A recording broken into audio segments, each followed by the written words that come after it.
औरंगया के बारे में और इन लोग के बारे में हमेशा हमको गुस्सा होता ही है, क्योंकि जिस तरीके के हमारे स्वराज्य के खिलाफ, हमारे महाराष्ट्र के खिलाफ, हमारे हिंदुओं के खिलाफ जो ये लोग ने सारी चीज़ें की है, जो हमारा इतिहास बताता है, तो जब इनका नाम लिया जाता है हमारा खून खोलता ही है और खोलना ही चाहिए। उनका ही आपको स्टेटस लगाना है और उनको लार्जर देन लाइफ दिखाना है। हम भी नहीं चाहते कि हमारे राज्य में विवाद हो। उन लोगों को भी पूछना चाहिए कि आपको छत्रपति शिवाजी महाराज की भूमि में आपको औरंगया को बड़ा करके क्या मिलेगा। उदाहरण औरंगया को खड़ा दिखाना है और छत्रपति शिवाजी के उनके पैर के नीचे दिखाना है। क्या जरूरत थी आपके मुख्यमंत्री को, आपके डेप्यूटी मुख्यमंत्री को उसके ऊपर हाउस के अंदर बयान देना? हमारी असली पहचान ही छत्रपति शिवाजी महाराज है। क्या इसको तो ऐसा कोई महाराज नहीं। ऐसा देखिए, हमारे राज्य में रह के कोई आप पाकिस्तान में चले जाइए, जिना हो ये हो, उनके खिलाफ कुछ बोल दिया तो क्या आप क्या उनको जीने देंगे क्या? कहाँ तक बोल आए हाउस में नितेश? आपने हाउस में बोला ये औरंगया ये इसका बाप है और इसको मानने वाले लोग आप पाकिस्तान जाके रहिए। आप शिवाजी के राज्य में रहने लायक नहीं है, आप पाकिस्तान तो गलत बोला।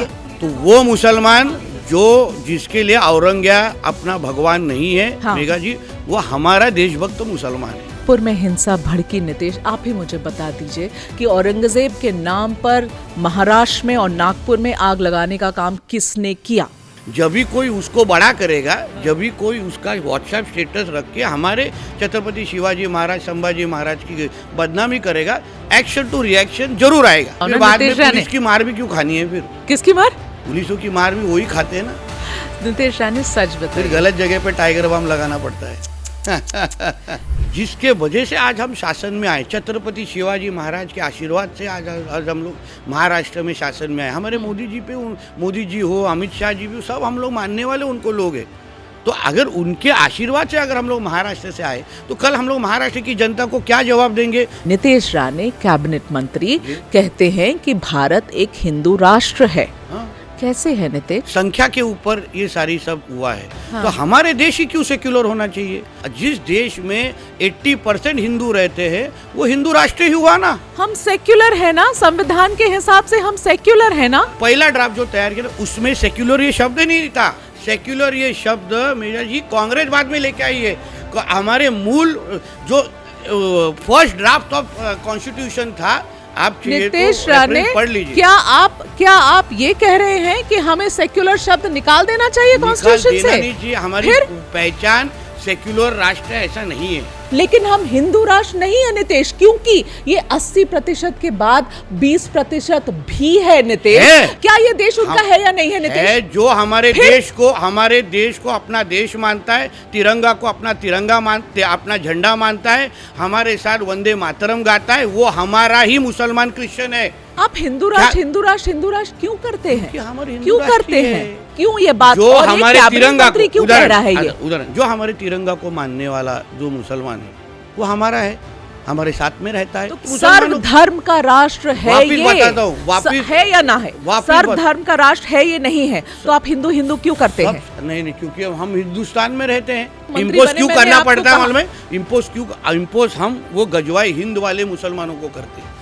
इम्पोज हम उन मुसलमानों को करते हैं जो हमारे डॉक्टर बाबा साहब अम्बेडकर जी का संविधान नहीं मानते। मेघा जी, वो बोलते हैं हमको ये संविधान ही मानना नहीं है, फिर कहते हैं हिंदू राष्ट्र। अब भारत हमारा नाम है वो नहीं मानेंगे? आपको हिंदू राष्ट्र कहना है? हिंदू राष्ट्र है, भारत है, हिंदुस्तान है, हिंदू राष्ट्र है। मैं शरिया कानून नहीं मानूंगा के लिए तैयार ही नहीं है। मैं शरिया कानून नहीं मानूंगा, मैं संविधान मानूंगा। एज अ सेक्युलर कंट्री नहीं मानने को तैयार है नितेश राणे, संविधान को नहीं मानने के लिए तैयार है। क्या है जवाब? दुख क्या लगता है ना, क्या लगता है बताइए।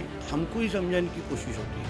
नितेश राणे ने मंत्री बनने के बाद ये बयान क्यों दिया कि केरला तो मिनी पाकिस्तान है, इसीलिए राहुल गांधी और प्रियंका गांधी वहाँ से जीत जाते हैं? तुम्हें, आप एक सीनियर जर्नलिस्ट है, आप देखिए ना क्या हो रहा है केरला में। क्या हो रहा है? PFI का इंटरफेरेंस कितना बढ़ गया है केरला में। हमेशा हमारे मीडिया के दोस्त क्या करते हैं, देखिए आपको ही हंसी आ रही है, मीडिया के दोस्त क्या करते हैं, अपने हिसाब का न्यूज उसमें से निकाल देते हैं, फिर हमको बताना पड़ता है कि ये नहीं है, ये सच ऐसा है। ये अभी सालों साल होने वाली चीज है। पर आपने ये भी बोला कि अगर कोई हमें नवरात्रि के सेलिब्रेशंस करने में रोकेगा तो अगली महाआरती आपके मस्जिद के सामने होगी।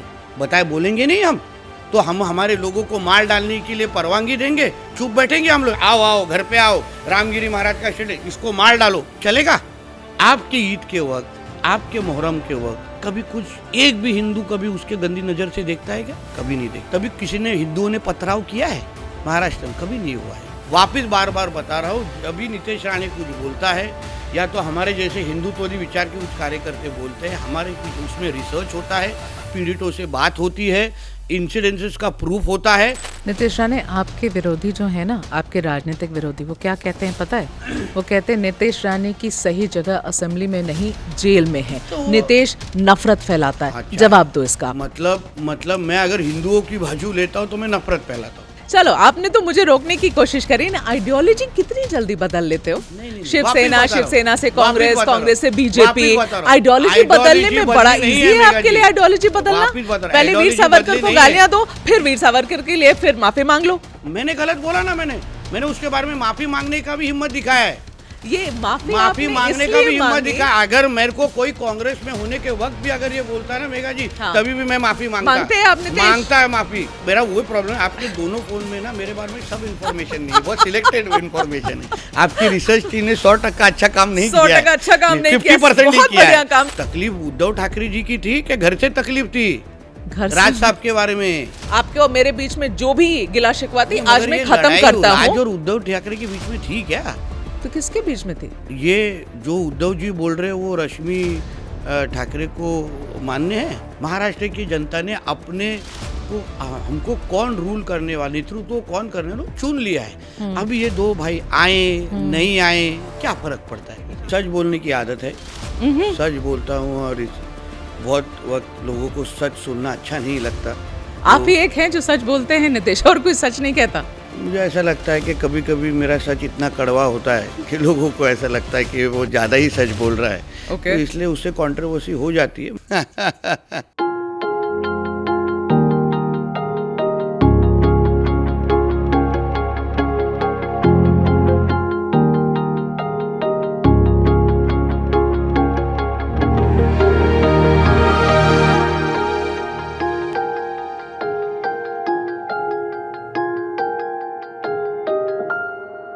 राजनीति में ये अपने पिता की वजह से आए। इनके पिता महाराष्ट्र के पूर्व मुख्यमंत्री हैं, मगर पिछले कुछ सालों में इन्होंने अपनी एक पहचान बनाई।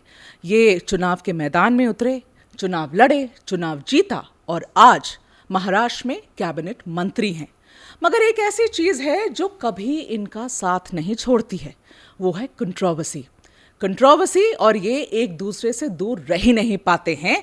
इसलिए शुरुआत में कर रही हूं इनसे इसी सवाल पूछकर कि भाई ऐसा क्यों है। स्वागत करिए नीतीश राणे का हमारे पॉडकास्ट पर। नीतीश राणे, जय Shri Ram, ports and fisheries cabinet minister in the Maharashtra government of Devendra Fadnavis, आपका स्वागत है मेरे पॉडकास्ट पर इनसाइड आउट विद मेघा प्रसाद पर। और सवाल जैसे मैंने इंट्रोडक्शन में पूछा, नीतीश, इतना विवादों से दोस्ती क्यों है? हर बार मुंह खोलते नया विवाद खड़ा हो जाता है। सच बोलने की आदत है, सच बोलता हूँ और बहुत वक्त लोगों को सच सुनना अच्छा नहीं लगता।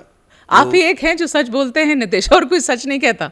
ऐसा नहीं है। हाँ, फिर आपके सच से विवाद क्यों होता है? मुझे ऐसा लगता है कि कभी कभी मेरा सच इतना कड़वा होता है कि लोगों को ऐसा लगता है कि वो ज़्यादा ही सच बोल रहा है। तो इसलिए उससे कंट्रोवर्सी हो जाती है। मगर आप कभी भी मेरे कोई भी अगर स्टेटमेंट्स को अच्छी तरह से देखेंगे, आपको इतना ही दिखेगा कि मैं जो फैक्ट्स है उसी को सामने लेके आने की कोशिश करता हूँ। कभी भी जो चीज़ें मैंने अपने सभाओं में कही है, इंटरव्यूज में कही हैं, कभी भी आप उसको क्रॉस चेक कर सकती है। कभी भी कुछ काल्पनिक चीज़ें होती नहीं है। जो सच है वो बोलने की कोशिश करता हूँ, और उससे अगर वो कंट्रोवर्सी हो जाती है तो फिर वो मेरी गलती नहीं है। ठीक है, आपकी सबसे रीसेंट कंट्रोवर्सी से शुरुआत करें नीतीश? जी श्योर। कौन सी है, याद है या भूल गए? अभी इतनी हो जाती है तो याद रखना वो तो छोड़ मुझे दिया। लग ही रहा था कि आपको ध्यान भी नहीं होगा कि सबसे रीसेंट आपने कौन सी कंट्रोवर्सी कोट करी है। जी भूल गए?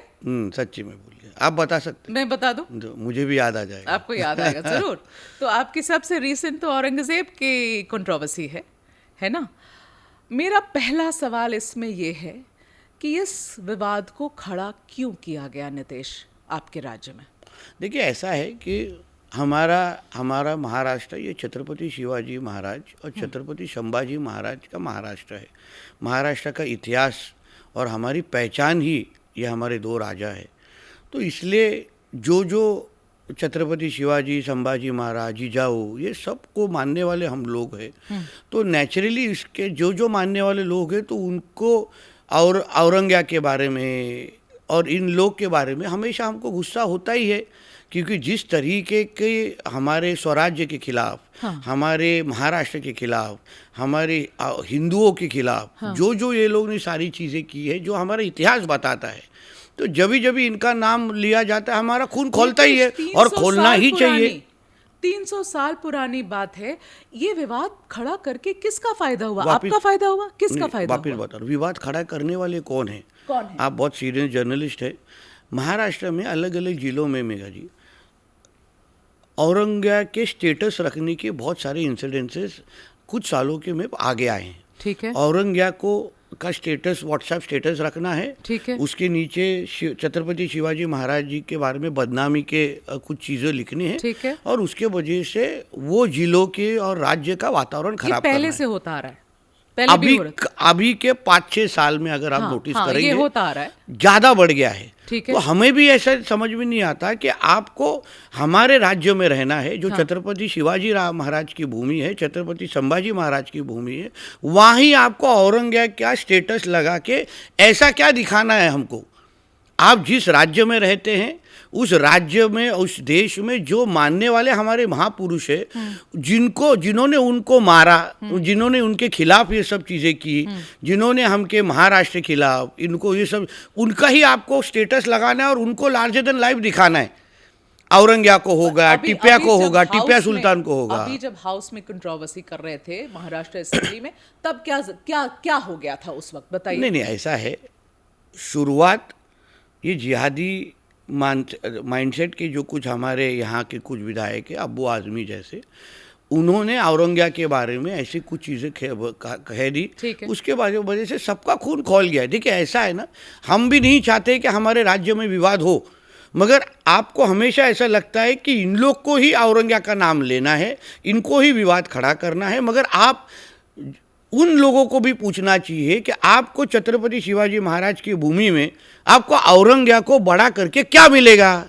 तो आपको उनका व्हाट्सएप स्टेटस रख के, ऐसे में बहुत इंसिडेंसेस बता सकता हूं जहां छत्रपति शिवाजी महाराज की बदनामी करने वाले भी फोटो ये लोग ने रखे हैं उधर। उदाहरण, औरंगजेब को खड़ा दिखाना है और छत्रपति शिवाजी के उनके पैर के नीचे दिखाना है। अच्छा। देखिए ऐसा कोई सहन करने वाला नहीं है, इसके वजह से हमारा खून खौलता है। तो नितेश मुझे एक बात बताइए, आप अबू आजमी का नाम ले रहे हैं, उदाहरण बोल रहा हूँ, ऐसे बहुत है। अबू आजमी एक ऐसे नेता हैं, कई गैर जिम्मेदाराना बयान देते हैं, उनके कुछ पुराने बयान जिस पर मैंने उनसे सवाल किया, कई बयान ऐसे देते, क्या जरूरत थी आपके मुख्यमंत्री को, आपके डेप्यूटी मुख्यमंत्री को उसके ऊपर हाउस के अंदर बयान देना? और जिस तरीके से, जिस वेग से, जिस टोन में उन्होंने बयान दिया, क्या लोगों के सेंटिमेंट्स भड़के या ना भड़के? और वापस एक बार बता रहा हूँ, हम लोग विधायक होने के पहले, हमारे पार्टी के कार्यकर्ता होने के पहले, मुख्यमंत्री होने के पहले, उप मुख्यमंत्री होने के पहले, हमारी असली पहचान ही छत्रपति शिवाजी महाराज है। हमारे लिए भगवान है वो। और ये सारे जो पद मिले हैं, हम उनके भूमि से आते हैं, हम उनको हमारी पहचान दिखाते हैं, इसलिए हमारे नाम के सामने मुख्यमंत्री, उप मुख्यमंत्री लिखा जाता है। तो ऐसा कोई महाराज नहीं, ऐसा देखिए, हमारे राज्य में रह के कोई, आप पाकिस्तान में चले जाइए, जीना हो, ये हो, उनके खिलाफ कुछ बोल दिया तो क्या आप उनको जीने देंगे क्या? आपका खून नहीं खोलेगा? मुझे ऐसा कहना है, आपको हमारे देश में रहना है, आपको हमारे राज्य में रहना है, तो हमारे छत्रपति शिवाजी महाराज का सम्मान कीजिए, आप उनके बारे में अच्छा कहिए, वातावरण खराब होने का सवाल ही पैदा नहीं होता है। यहाँ तक बोल आए हाउस में, नितेश आपने हाउस में बोला ये औरंगजेब, ये इसका बाप है, और इसको मानने वाले लोग आप पाकिस्तान जाके रहिए, आप शिवाजी के राज्य में रहने लायक नहीं है, आप पाकिस्तान जाके रहिए। गलत बोला मैंने? जो छत्रपति शिवाजी महाराज हमारी पहचान है, जिस संभाजी महाराज को उन्होंने गंदी तरीके से मार डाला मेरे लिए, उनके खिलाफ अगर, उनके बारे में अगर कोई बड़ा बोल रहा होगा, उसको कोई बड़ा कर रहा होगा, तो हम लोग सहन करना चाहिए। आप ये कहना चाहते? पर जब आपने ऐसे बयान दिए तो क्या पूरे मुस्लिम कम्युनिटी में क्या सेंटिमेंट्स भड़की या ना भड़की? तो मुझे ऐसा कहना है, ऐसा कौन सा मुस्लिम जो हमारे महाराष्ट्र में रहता है, अगर आपको छत्रपति शिवाजी महाराज के भूमि में आप रहते हो तो आपको औरंगजेब के बारे में कोई अगर कुछ गलत बोले तो आपको बुरा क्यों लगता है? आप हमारे राज्य में रहते हैं ना, आप पाकिस्तान में नहीं रहते, आप कोई इस्लाम राष्ट्र में नहीं रहते, आप कोई बांग्लादेश में नहीं रहते, आप छत्रपति शिवाजी महाराज के भूमि में रहते हैं। तो उस भूमि में अगर कोई उनका अपमान कर रहा होगा तो आपको भी हमारे साथ विरोध करना चाहिए। तो फिर आप हमारे मुसलमान कैसे हो गए? तो फिर आप हमारे देशभक्त मुसलमान कैसे होंगे? अगर हम लोग ने पाकिस्तान में रह के ऐसी कुछ गलत बात की रहती मेघा जी, हमको जिंदा तो रखा दिया जाता था क्या? हमको भर चौके पे हमारा गर्दन काट के ना नीचे डाल दिए जाते। नितेश, आपको एक बात पता है कि आम मुसलमान, जो इस देश का आम मुसलमान है, उसके लिए औरंगजेब हीरो नहीं है। जो लोग अपनी राजनीति चमकाते हैं वही मुस्लिम लीडर्स तो वो मुसलमान जो जिसके लिए औरंगजेब अपना भगवान नहीं है मेघा जी, वो हमारा देशभक्त मुसलमान है, उसको कुछ तकलीफ नहीं है। तकलीफ तो हुई ना नितेश, तकलीफ तो हुई ना। तो उन्होंने उस समाज में हुई ना उस समाज में जो बड़े जानकार लोग हैं, उन्होंने इस जो एलिमेंट्स है, जो जिहाद करते हैं, जिनको गजवाए हिंद हमारे महाराष्ट्र में, हमारे देश में करना है, हमारे राज्य को, हमारे देश को इस्लाम राष्ट्र 2047 तक करना है, उनको समझाने की भूमिका उनके समाज में जो वरिष्ठ लोग हैं उन्होंने कर लेनी चाहिए। तो जब नागपुर में हिंसा भड़की नितेश, आप ही मुझे बता दीजिए कि औरंगजेब के नाम पर महाराष्ट्र में और नागपुर में आग लगाने का काम किसने किया? नागपुर का जो दंगा है उस बारे में हमारे मुख्यमंत्री देवेंद्र फडणवीस जी ने हाउस में बहुत क्लियर उसकी पूरी मालूमात दी है। वो हिंदू मुसलमान दंगा बिल्कुल नहीं था। तो क्या था वो वहाँ के जो जिहादी है वो हमारे पुलिस के खिलाफ उन्होंने वो जो कुछ किया वो पुलिसों के खिलाफ। कितने पुलिस उधर जख्मी हुए थे, पथराव किसके ऊपर हुआ और क्या करने का जरूरत था, मेरा ऐसा बोलना है। आपको औरंगजेब के बारे में प्रेम इधर रखने की जरूरत क्या है? और इसलिए मैं आपको आखिरी में इतना ही कहूँगा, इस बारे में संघ परिवार ने अपनी भूमिका स्पष्ट कर दी है और उसके बाद इसलिए हम उनके भूमिका से हम सब समर्थन करते हैं। बताइए ना नितेश कि जब नागपुर में इतनी हिंसा हो गई, एक इंसान की मौत हो गई, जब ये लगा कि मामला हाथ से निकल रहा है, और जैसा विपक्ष कहते हैं कि चढ़ाया तो आप ही लोग ने, आप ही सारे बीजेपी के लीडर्स ने मिलकर चढ़ाया। तो सुनिए ना, मैं तो विपक्ष की बात कर रही हूं आपसे कि नितेश ये हुआ और फिर जब संघ ने फटकार लगाई कि भाई अब इसको रोको, ये नहीं चाहिए, इसे ठंडा करो, है ना, तब आप सब 180 डिग्री बदल गए, सब चुप हो गए। वापिस एक बार बोल रहा हूँ, संघ एक राष्ट्र प्रेमी संगठन है।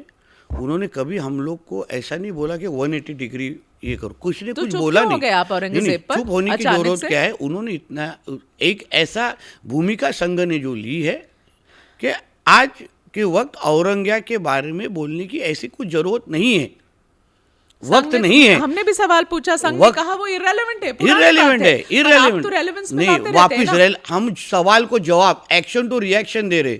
जब भी कोई उसको बड़ा करेगा, जब भी कोई उसका व्हाट्सएप स्टेटस रख के हमारे छत्रपति शिवाजी महाराज, संभाजी महाराज की बदनामी करेगा, एक्शन टू रिएक्शन जरूर आएगा।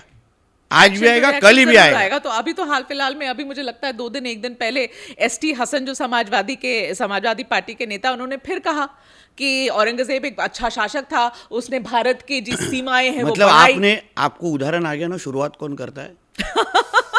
शुरुआत करने वाले होते। पर आप जवाब इसका भी देंगे? हाँ? जरूर देंगे। हम छत्रपति शिवाजी महाराज के नाम पे जीने वाले लोग हैं। हाँ। वो हमारे लिए भगवान है। संभाजी राजे को तो मजा ही आता होगा ना कि मजा नहीं आता। ये हम शिव भक्त, और आप अपनी राजनीति देखिए वापिस बोल रहा हूँ मैं, बोलता हूँ कि आपको अगर ये भूमि छत्रपति शिवाजी महाराज की भूमि में रहना है ना, ऐसे बहुत मुसलमान है मेघा जी, जो छत्रपति शिवाजी महाराज को जाके उनको सामने पूजा करते हैं, उनके पैर पड़ते हैं, उनको तकलीफ नहीं होती। मगर आपको इधर रह के ही औरंगजेब को बड़ा क्यों करना है? ऐसा क्या किया है उसने हमारे महाराष्ट्र, हमारे देश के लिए? हमारे औरंगजेब का जो शासन था वो हिंदू के खिलाफ था। कितने हमारे मंदिरें उन्होंने तोड़ी है, कितने हमारे माता बहनों को उन्होंने क्या क्या अत्याचार किया है। उस औरंगजेब को बड़ा करने, कितने लोगों का धर्मांतर उन्होंने किया है। तो उस औरंगजेब को बड़ा करने की जरूरत क्या है? आपको इधर रहना है, शिवाजी महाराज का जय जयकार करो, आपको कभी एक्शन टू रिएक्शन नहीं मिलेगा। अच्छा सच बताओ, फिर बाद में पुलिस की मार भी क्यों खानी है? फिर किसकी मार? पुलिसों की मार भी वही खाते हैं ना। नितेश राणे सच बताओ, फिर गलत जगह पे टाइगर बम लगाना पड़ता है। नितेश राणे मुझे सच बताइए, जी। चुप कैसे हो गए अचानक से? नहीं, हुआ नहीं, क्या? वापिस कुछ तो एक बार हुआ। बोल रहा हूँ। कुछ तो हुआ और आप लोग एकदम से ठंडे नहीं, पड़ देखिए गए। ऐसा है, हाँ, जिम्मेदारी किसको तो दिखानी चाहिए। अगर वो जब आप बयान दे रहे थे तो जिम्मेदारी तो नहीं दिखा रहे हम थे ना लोग नितेश? देखिए, हम लोग ने React कर रहे थे तो जो जिम्मेदारी तो नहीं रिएक्ट दिखा किया, रहे थे आप। रिएक्ट करना भी जरूरी था, वरना हम जिसके वजह से आज हम शासन में आए, छत्रपति शिवाजी महाराज के आशीर्वाद से आज हम लोग महाराष्ट्र में शासन में आए। हमारे मोदी जी हो, अमित शाह जी भी, सब हम लोग मानने वाले उनको लोग हैं। तो अगर उनके आशीर्वाद से अगर हम लोग महाराष्ट्र से आए, तो कल हम लोग महाराष्ट्र की जनता को क्या जवाब देंगे कि ये औरंगिया के लोगों, औरंगिया के जो उनको मानने वाले हैं, वो शिवाजी महाराज को नीचा दिखा रहे हैं और हम लोग चुप बैठे। क्यों? क्योंकि हम मंत्री हैं, क्यों हम मुख्यमंत्री हैं इसलिए। हाँ? अच्छा, तो हम लोग आप भी मंत्री हैं, मुख्यमंत्री हैं, आप संवैधानिक पद पर बैठे हैं, आपको तो जिम्मेदारी जवाब तो से दिया। काम लेना होगा ना। हम लोग ने देखिए नहीं। वो वातावरण खराब करने की कोशिश कर रहे थे हमारे तो मुख्यमंत्री आपका जी लॉ ने। एंड ऑर्डर, आपका लॉ एंड ऑर्डर का पूरा सिस्टम काम करता। अच्छी किया, मंत्री और मुख्यमंत्री और जरूर किया। डेप्यूटी मुख्यमंत्री तो को क्यों नागपुर बोलने में की किस जरूरत तरीके थी? से हमारे देवेंद्र जी ने सब कुछ शांत कर दिया। और हाउस में जो किया और स्टेट- बाहर निकल के speeches जो सच्ची दी, सच्ची वो बात क्या थी? बताई, स्टेटमेंट दी मेगा जी, उन्होंने कुछ गलत के स्टेटमेंट दिया है कि ये हमारे महाराष्ट्र में चलेगा नहीं। सीधी बात है, महाराष्ट्र की जनता को हमको जवाब देना है, हमको खुद को रात को नींद भी आनी चाहिए ना। अगर औरंगिया को कोई बड़ा कर रहा है और शिवाजी महाराज के नाम पे जीने वाले अगर हम लोग हैं, उनको अगर हम लोग जवाब नहीं देंगे ना, तो रात को नींद भी नहीं आएगी हम लोग को। नहीं आएगी, नहीं आएगी, हाँ? नहीं आएगी। जिस दिन जवाब देते ना, बहुत सुख की नींद जैसी होती है। नितेश राणे जी, आप अब एक मंत्री हैं, जी, ठीक है? आप एक मंत्री हैं, आपको याद है कि आपने क्या क्या शब्द बोल के शपथ ली थी? जी है। हाँ? तो वहाँ पे ऐसा नहीं लिखा था। संविधान पर, जी, संविधान अच्छी पर बात। हाथ रख के शपथ ली होगी अच्छा ना मुद्दा नितेश निकाला राणे आपने जी? वैसे। ली होगी ना? जी, ली याद है। है क्या बोला था? जी ली है, मगर मैंने कहा था मेरे याद राज्य दिलाऊं? के लोगों के ऊपर अन्याय होने दूंगा नहीं। अच्छा, मैं याद दिलाऊं आपने क्या बोला होगा, क्योंकि सब यही बोलकर रहते हैं कि भारत के संविधान के प्रति सच्ची श्रद्धा और निष्ठा रखूंगा, है मैं भारत की प्रभुता और अखंडता अक्षुण्ण रखूंगा, जी है। तथा जिस पद को मैं ग्रहण करने वाला हूं उसके कर्तव्य को श्रद्धापूर्ण निर्वाह करूंगा। ठीक है, वही कर रहा हूं। इसके बाद भी नितेश राणे कैबिनेट मंत्री जी। कहते हैं कि भारत एक हिंदू राष्ट्र है। हाँ, कैसे है नितेश? किस तरीके से नहीं, आप मेरे को कैसे एक है? बताइए। मुझे बताओ। जो राज्य, जो देश में मेगा जी 85 to 89% हिंदू रहते हैं। 79.8 as per the last census। ठीक है, 80%, चलिए 80%, राउंड अप पकड़ लीजिए, राउंड अप पकड़ 80% ले लीजिए। 80%। 80% अगर लोग हिंदू रहते हैं, हाँ। पाकिस्तान हो, ऐसे बहुत राज्य है हाँ। जो इस्लाम राष्ट्र है। क्यों? क्योंकि वहाँ ज्यादा लोग मुस्लिम रहते हैं। यही तो हम, एक यही मिनट, तो एक मिनट, अंतर है। आपने चल, सवाल- ठीक है, हाँ बोलिए। कैथलिक, जहाँ लोग बहुत पैमाने पे क्रिश्चियन लोग रहते हैं, वो कैथलिक राष्ट्र हो जाता है मेरे लिए। संख्या के ऊपर ये सारी सब हुआ है। हाँ। तो हमारे देश ही क्यों सेक्युलर होना चाहिए? हमारे देश ही ये सारा चीज क्यों? जिस देश में 80% हिंदू रहते हैं, वो हिंदू राष्ट्र ही हुआ ना। हम सेक्युलर है ना, संविधान के हिसाब से हम सेक्युलर है ना। डॉक्टर बाबा साहेब अम्बेडकर जी ने क्या लिखा था? एक मिनट, जो पहला ड्राफ्ट संविधान का तैयार किया ना, पहला ड्राफ्ट। हाँ। आप बहुत सीनियर जर्नलिस्ट, आप देखिए, पहला ड्राफ्ट जो तैयार किया था, उसमें सेक्युलर ये शब्द नहीं था। चलो पहला आप ये कांग्रेस बाद में लेके आई है। सेक्युलर ये शब्द मेरा जी कांग्रेस बाद में लेके आई है।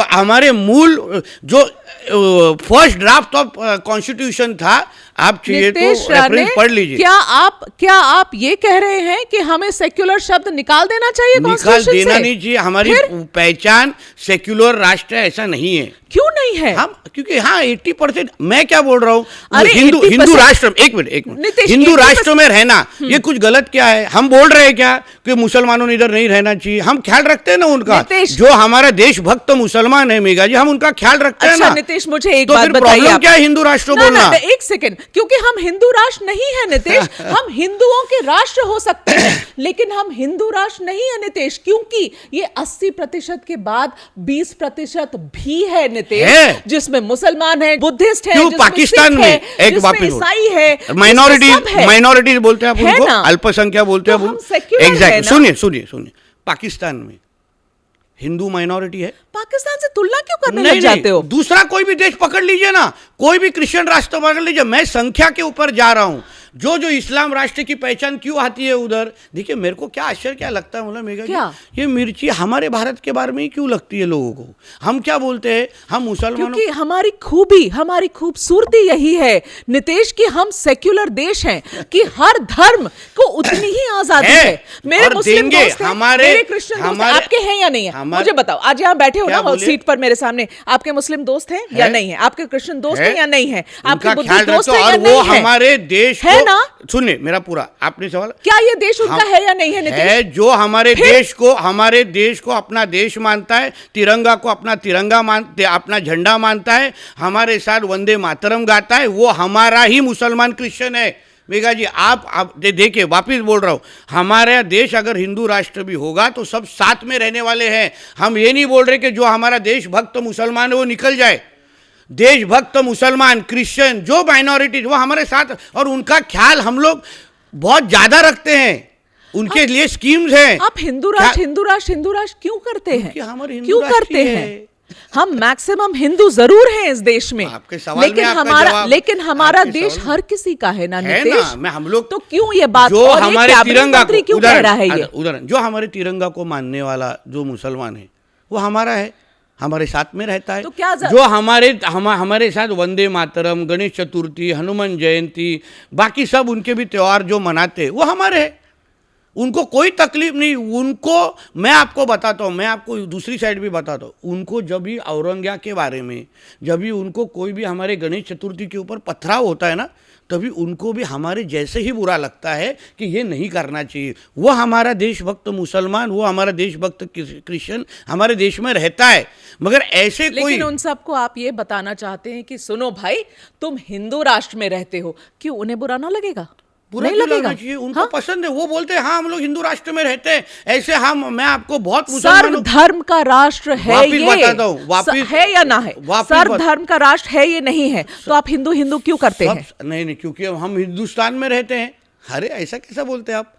हम भारत में रहते हैं, हम हिंदुस्तान में रहते हैं नितेश, हम हिंदुस्तान में रहते हैं, कुछ गलत नहीं बोल रहा हूँ मैं। सबको साथ में, हमारे अगर हिंदुस्तान में रहने वाले लोग हैं उनको कोई तकलीफ नहीं है। मैं आपको 100 मुसलमान तो बता सकता हूँ जो बोले ये हिंदू राष्ट्र और मेरे को अभिमान है। जब आप आप देखिए, जब भी ऐसे जिहाद करने वाले लोग बोलते हैं कि ये हमारा तिरंगा नहीं है, हमारा नेशनल एंथम जब भी किया जाता है, जो खड़े भी नहीं रहते नहीं है ना, वो हमको पसंद नहीं है।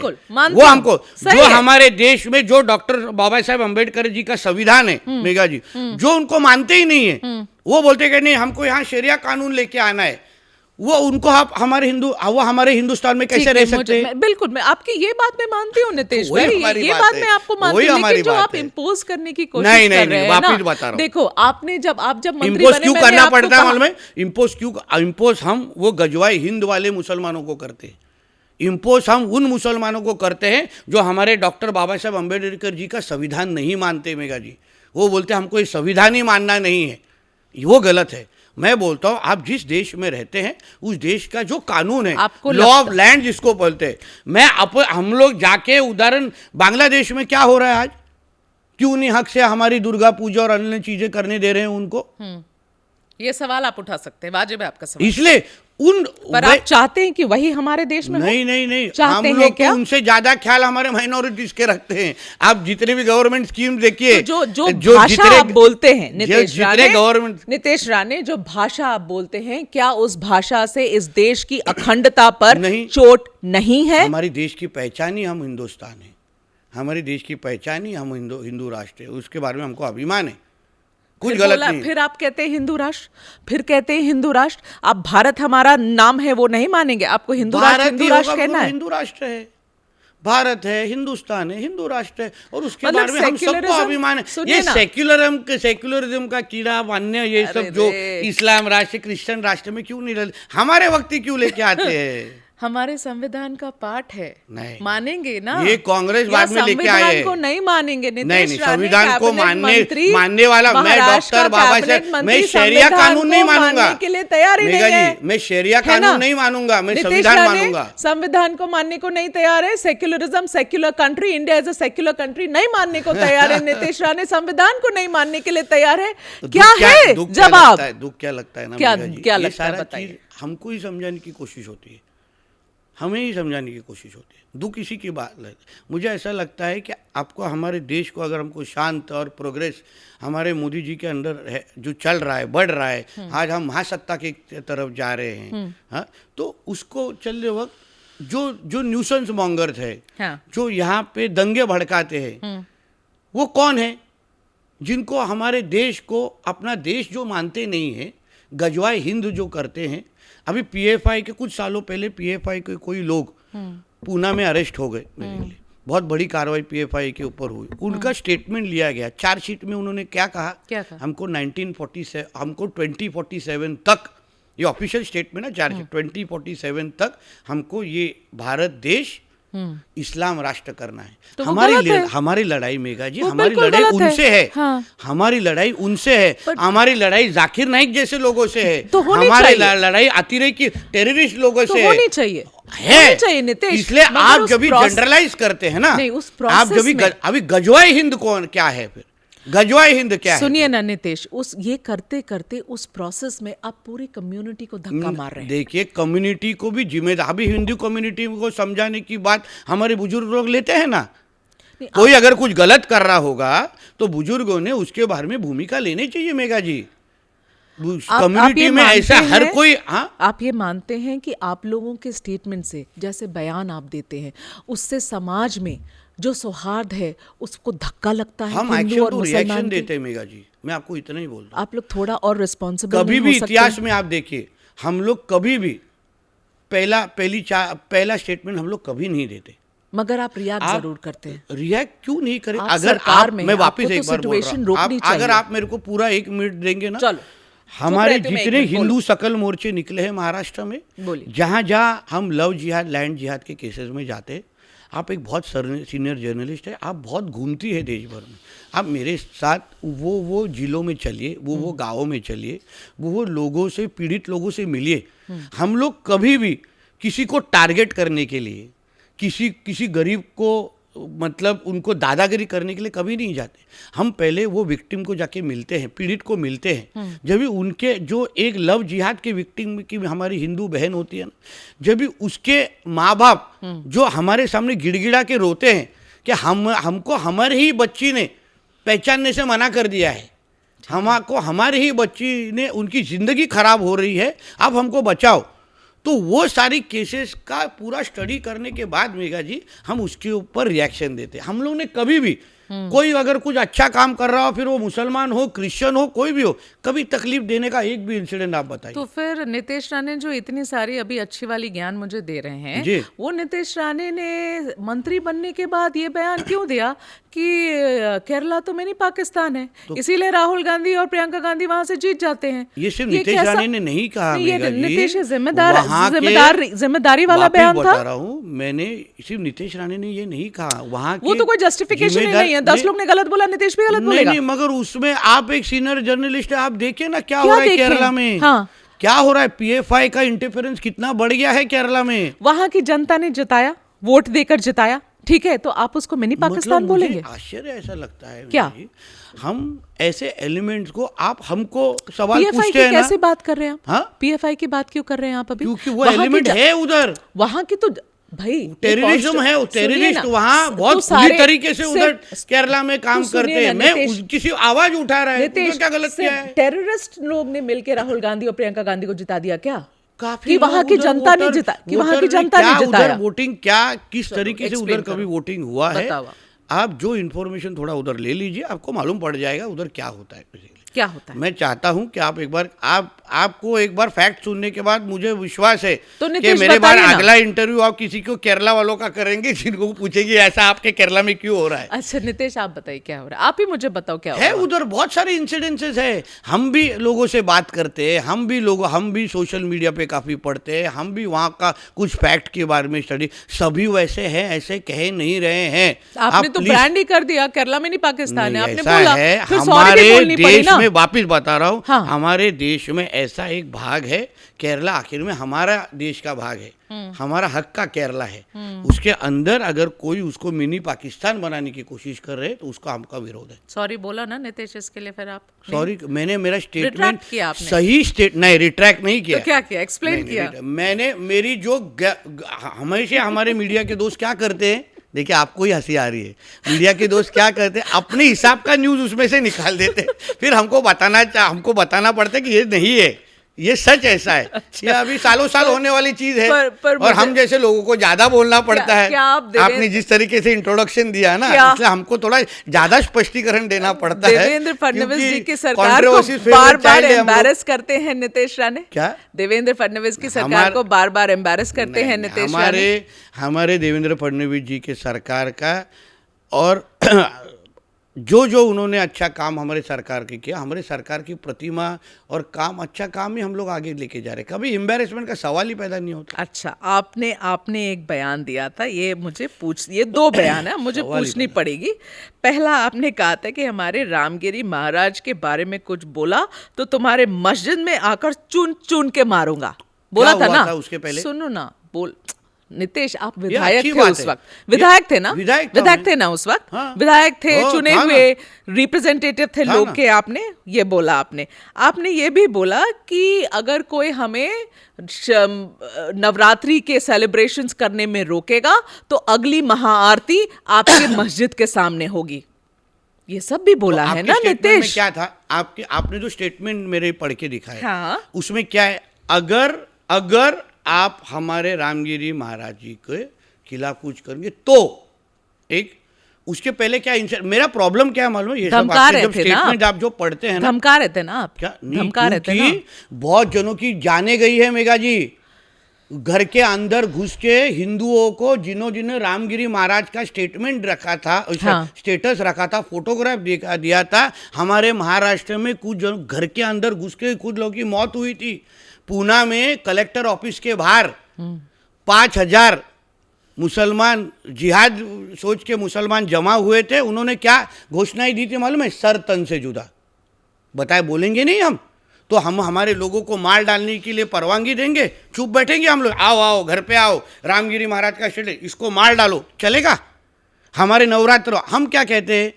सर्वधर्म समभाव है ना, भाईचारा है। आपके हिसाब से तो नहीं है। सुनिए ना, हाँ। गंगा उनके हिसाब से है ना, आपके हिसाब से सुनिए ना मेरी, गंगा जमुना तहजीब है ना, तो फिर आपके ईद के वक्त, आपके मुहर्रम के वक्त कभी कुछ एक भी हिंदू कभी उसके गंदी नज़र से देखता है क्या? कभी नहीं देखता। उल्टो उनको एक भी ऐसा इंसिडेंट आपके पूरे जर्नलिस्ट करियर में आप बताइए, जब भी कोई भी मुहर्रम और ईद के जो कोई प्रोसेशन निकलता है, हाँ, तभी किसी ने हिंदुओं ने पथराव किया है?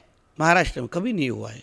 तो मैं महाराष्ट्र का नेता हूँ, मैं महाराष्ट्र के बारे में बात करूँगा, तो मेरा बोलता है हमारे फिर गणपति के मिरवणुक के टाइम पे, हमारे हनुमान जयंती के टाइम पे, हमारे रामनवमी जयंती के टाइम पे फिर पथराव क्यों होता है, चप्पल क्यों मारे? नहीं सुने ना, मेरा बोलता है कि ये सारे जो स्टेटमेंट्स आप हमारे पढ़ के दिखाते हैं ना, हम हमारे हिंदू समाज के हित के लिए, अगर हम कोई बोलेगा नहीं ना मेगा जी, कल हिंदुओं की अगर मौत होनी चालू हो जाएगी उनके घर के अंदर, ऐसे इंसिडेंसेस हुए हैं।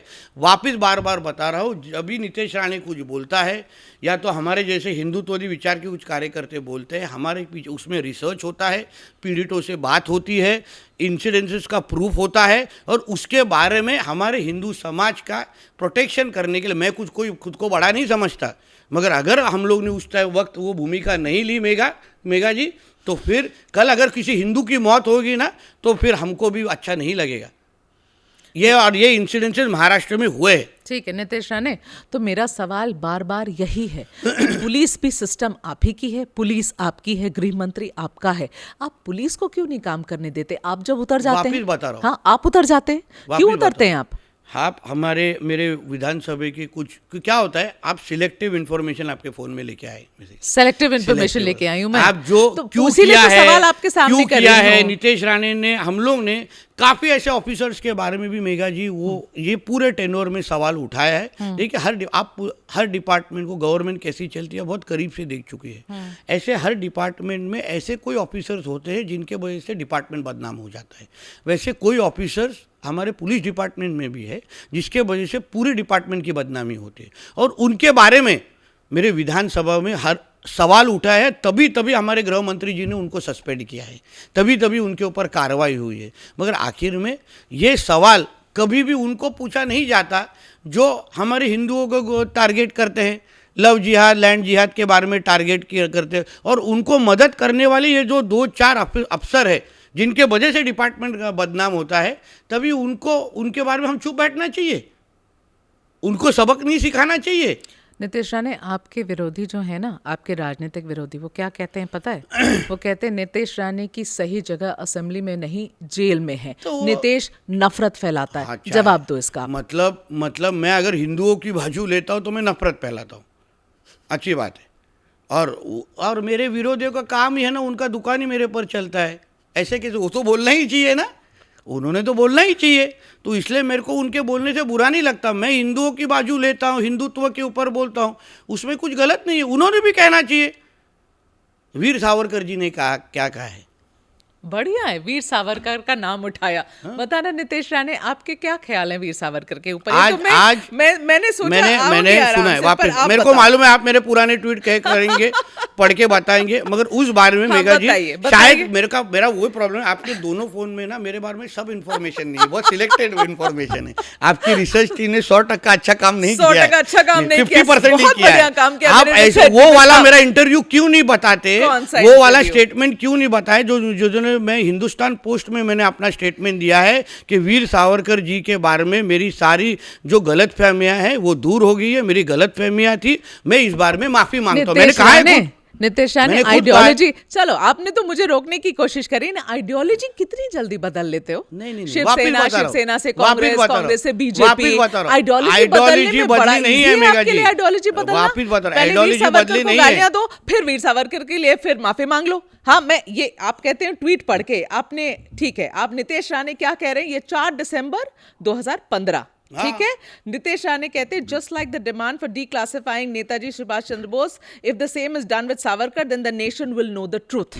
Okay, Savarkar apologized 4 times to the British Empire. Such a man can never be the example for the youth, but a disgrace to every generation. The shameless Sena BJP government wants to give Bharat Ratna to Savarkar, but not to Shahu Maharaj. Can never give reservation to Bahujan Samaj. आप ये सारी बातें बोलते हैं और अब सावरकर आपके hero हो, क्योंकि देखिए ऐसा है, आपके पूरे जर्नलिस्ट करियर में ऐसे काफी इंसिडेंसेस आपके पास हुआ है। बहुत नेता जो ऐसे नहीं, नेता नहीं बोल रहा हूँ, ऐसे काफी बार हुआ था when you must be briefed in a wrong way and when you had to come back के बोले नहीं ये गलत इन्फॉर्मेशन मेरी तक पहुंची है। देखिए आपके पूरे टेन्योर में ऐसे काफी इंसिडेंसेस हुआ है जब भी आपको न्यूज निकालनी पड़ी होगी, तो आप गलत ब्रीफ हुए रहेंगे जो आपके क्षेत्र में होता है। मैंने गलत बोला ना, मैंने उसके बारे में माफी मांगने का भी हिम्मत दिखाया है। ये माफी मांगने का भी हिम्मत दिखा। अगर मेरे को कोई कांग्रेस में होने के वक्त भी अगर ये बोलता है ना मेघा जी, तभी भी मैं माफी मांगता है माफी कि कैसे मैं क्यों नहीं मांगूंगा? कैसे मेरे पास इंफॉर्मेशन गलत, आपको बीजेपी में आना था, आपको माफी मांगनी थी। ऐसा कुछ क्या करते नीतीश राणे? कुछ नहीं, क्यों हम लोग ने 39 साल शिवसेना में निकाला। एक सुनिए, आपको हमारा पूरा फैमिली का पूरा प्रवास मालूम है। आपने बोला शिवसेना, कांग्रेस, बीजेपी, क्यों हम लोग ने ये प्रवास किया मेघा जी? 39 साल हम लोग बाला साहब ठाकरे जी के पास थे। हिंदुत्व का इसके भी ज़्यादा बोलते हार्ड स्टैंड हिंदुत्व के ऊपर बाला साहब लेते थे। 12 साल सिर्फ उद्धव ठाकरे के वजह से हमको सेना छोड़नी पड़ी और हमको कांग्रेस आना पड़ा। फिर हम लोग हिंदुत्व पार्टी में आ गए। अच्छा, उद्धव ठाकरे का भी नाम आपने उठा लिया। मुझे अब इससे बाहर निकल के उद्धव ठाकरे और राजनीति पर पहुंचना होगा। आप थोड़ी देर और रहेंगे तो मेरे को कुछ तकलीफ नहीं है, क्योंकि मुझे मालूम पड़ गया कि आपका फोन में कंटेंट अभी क्या है। कंटेंट बहुत सही रिसर्च करिए मेरी टीम ने, मेरी टीम को ना। और मुझे क्या अच्छा लगा मालूम है मेघा जी, आपने ये सवाल पूछना चाहिए और हमको ये जवाब देने की हिम्मत रहनी चाहिए। आप समझिए, हमने अगर कुछ गलत किया ना, हमके कुछ मतलब ऊपर से भेजे हुए परिंदे नहीं होते हम पॉलिटिशियन लोग, हम लोग के पास फरिश्ते, कुछ भी बोले आप, हमारे पास अगर कुछ गलत इन्फॉर्मेशन आती है ना, तो अगर हमने कुछ गलत स्टेटमेंट दिया रहता है तो उसको करेक्ट करने की हिम्मत भी होनी चाहिए हम में। आपके पास ऑप्शन ही नहीं है। नहीं, ऐसा कुछ नहीं, ऐसा बीजेपी में ऐसा कुछ नहीं। जिन जो हमको पहचानते हैं ना, उनको मालूम है हम उनमें से नहीं है। जो सच है वो सच, जो झूठ है वो झूठ, उनमें से हम लोग हैं। नीतीश राणे, थोड़ी सी महाराष्ट्र की राजनीति पर बात करना चाहती हूँ। देखिए, ये 2 बयान आए हैं हाल फिलहाल में। एक तो राज ठाकरे ने एक पॉडकास्ट में ये बात कही कि जितने मराठी पार्टीज हैं, मराठी फोर्सेस हैं, political parties Marathi, they should all come together, इन सबको एक साथ आ जाना चाहिए। अब अभी से हंसी आ रही है आपको, उनको एक साथ आ जाना चाहिए महाराष्ट्र के लिए, महाराष्ट्र के हित में इनको साथ में आना चाहिए, ठीक है। अब उद्धव ठाकरे ने उसका जवाब दिया, उन्होंने बोला भाई हमारी तो कोई लड़ाई थी ही नहीं, हमारी कभी भी आपसे लड़ाई थी ही नहीं, मगर और हम आज, वो उन्होंने कहा कि हम कहते हैं आज के आज सारी डिफरेंसेस खत्म, आपके और मेरे बीच में जो भी गिला शिकवा थी आज मैं खत्म करता हूं। आज और उद्धव ठाकरे के बीच में थी क्या? तो किसके बीच में थी? ये जो उद्धव जी बोल रहे हैं वो रश्मि ठाकरे को मान्य है? उनको बोलना चाहिए कि राज साहब के साथ वापस जाने की तैयारी है कि नहीं? क्या मतलब है नीतीश? आप पूछिए उद्धव जी को, बुला ये पॉडकास्ट पे, उनकी मर्जी है क्या खुद की? किनकी? रश्मि ठाकरे की? उद्धव ठाकरे की, जो बोल रहे हैं ना हम वापस ताली देने को तैयार है। तकलीफ उद्धव ठाकरे जी की थी कि घर से तकलीफ थी? राज साहब के बारे में पूछे, उनको बोलने को बोलिए। घर से हम 39 साल मेरे पिताजी ने उनके साथ में काम किया है, तकलीफ उनकी राज साहब के साथ थी कि घर से तकलीफ थी? घर से तकलीफ का क्या मतलब होता है? नाम लिया ना, रश्मि वाहिनी की तकलीफ ज्यादा थी कि उद्धव ठाकरे की ज्यादा थी? आप कह रहे हैं तो ये जो अगर साथ में आना है तो तैयारी उद्धव जी को कौन पूछ रहा है? उनको पूछना चाहिए, रश्मि ठाकरे को पूछना चाहिए। चलेगा क्या? आप क्या बोलने की कोशिश कर रहे हैं? नीतीश की रश्मि वाहिनी को पूछा कि उनको पूछे। नीतीश फैक्ट है, जो शिवसेना को पहचानता है ना मेघा जी, जिन्होंने उनको बहुत करीबी से ये सारा सब चीज देखा है, उनमें से हम लोग हैं। आप समझ के लिए, इसीलिए मेरे चीज को काउंटर करने को बोल दीजिए, कोई तकलीफ नहीं। तो आप कह रहे हैं नीतीश राणे कि सारे डिसीजंस जो शिवसेना उद्धव की गुट अभी ले रही है या पहले से लेती आई शिवसेना, महाविकास आघाड़ी का सरकार तभी कौन चलाता था? उद्धव जी का ऑफिस कौन चलाता था तभी? कौन चलाता था? पूछिए उनको, बोलिए ना। वो जो वैभव चेम्बर्स है, मातुश्री से वो 10 मिनट दूर है वैभव चेम्बर्स, उसके 4th माले पर बैठ के सारे IAS और IPS ऑफिसर्स उधर क्यों जाते थे? मुझे नहीं ये पता, मैंने फ्लोर ऑफ द हाउस में भी बोला है आपको। अच्छा बताता हूँ, मुझे नहीं पता, बताइए क्या हो रहा था वहाँ? रश्मि ठाकरे और श्रीधर पाटनकर ये लोग सब लोग बैठ के वो सारी चीजें उधर करते थे। फैक्ट है ये, और ये कोई नई चीज नहीं बता रहा हूँ। रश्मि जी और उनके भाई वहाँ बैठते थे उधर, उनको यार ये सबको मालूम है। और MVA की सरकार वो चला रहे थे, मुख्यमंत्री का। मैं बाकी से 2 पार्टियों के बारे में नहीं कह सकता था, लेकिन उद्धव ठाकरे की सारी डिसीजंस रश्मि जी और उनके भाई ले रहे थे। इन्फ्लुएंस उधर से ही होता है ज्यादा, सबको मालूम है। ये नई बात क्या है? ये कुछ अलग ब्रेकिंग न्यूज नहीं दे रहा हूँ। जिनको उनका ये UBT वाले को पहचानते हैं ना, उनको सबको मालूम है। ये नई कुछ नहीं चीज है, सिर्फ हम लोग फैक्ट बताने की हिम्मत रखते, ऐसा है। नीतीश, तो फिर आप मुझे ये बताइए, आप लोग ऑफ कोर्स इनसाइडर्स रहे हैं इतने साल शिवसेना तो काउंटर करने को बोलिए ना। हम जो बोलते हैं ना, मैं बोलता हूँ काउंटर कर, या तो आपके एक पॉडकास्ट पे मेरे को और उनको और एक को बुला दीजिए। तो नीतीश मुझे बताइए, आपको लगता है ये दोनों साथ आ पाएंगे, राज और उद्धव? अभी मैं जिनका नाम लिया उनके इच्छा के ऊपर है। और राज साहब के बारे में तकलीफ किसको था? उद्धव ठाकरे को था क्या? नहीं था। जिनका नाम लिया उनको ज्यादा था, सबको मालूम। जो पुराने शिवसैनिक है, रश्मि ठाकरे को था। मेघा जी, जो पुराने शिवसैनिक है ना, उनको सब मालूम है, ये सब चीज सब मालूम है, सबको मालूम है ये। आपको तब भी सवाल पूछ रही हूँ, ये हो गया है अभी, आपको लगता है ये दोनों भाई साथ आएंगे? मुझे क्या लगता है, साथ में आने से किसको क्या फर्क पड़ता है? क्या फर्क पड़ता है? मुझे ऐसा लगता है कि महाराष्ट्र की राजनीति और महाराष्ट्र के लोगों ने एक बहुत बड़ा मैंडेट 2024 को दे दिया है। भारतीय जनता पार्टी और हमारे दोनों अलायंस को बहुत बड़ा मैंडेट दिया है। महाराष्ट्र की जनता ने अपने को हमको कौन रूल करने वाला, नेतृत्व कौन करने वाला चुन लिया है। अब ये दो भाई आए नहीं आए क्या फर्क पड़ता है। लेकिन आप ही के सरकार के डेप्यूटी सीएम शिंदे जी अभी कुछ दिन पहले डिनर खाने चले गए थे उनके घर। बताओ, राज साहब का जो स्वभाव है, हाँ, वो बाला साहब जी से बहुत मिलता जुलता है। ठीक है, उनका सबसे फैमिली, हमसे हमारे साथ भी शिंदे जी क्या करने गए थे वहाँ? शिंदे जी आके मिलने गए रहेंगे, उनको मिलने के उसके वजह से कुछ अलग उसके अंदर कैलकुलेशन निकालना मुझे नहीं लगता। तो जब ये बात उठी ना कि भाई दोनों भाई क्या शायद आएंगे साथ में, दोनों के तरफ से बयान आ गए, तो शिंदे जी की टीम से किसी ने उठ के बोला कि ये तो इम्पॉसिबल है, ये तो हो ही नहीं सकता। तो मैं आपसे ये पूछ रही हूँ कि आप भी उसी सरकार के पार्ट हैं, शायद आपको पता हो सकता, पता हो ना पता हो कि क्या कुछ डील हो गई है क्या राज ठाकरे और शिंदे के बीच में। देखिए क्या है, मैं बीजेपी का कार्यकर्ता हूँ।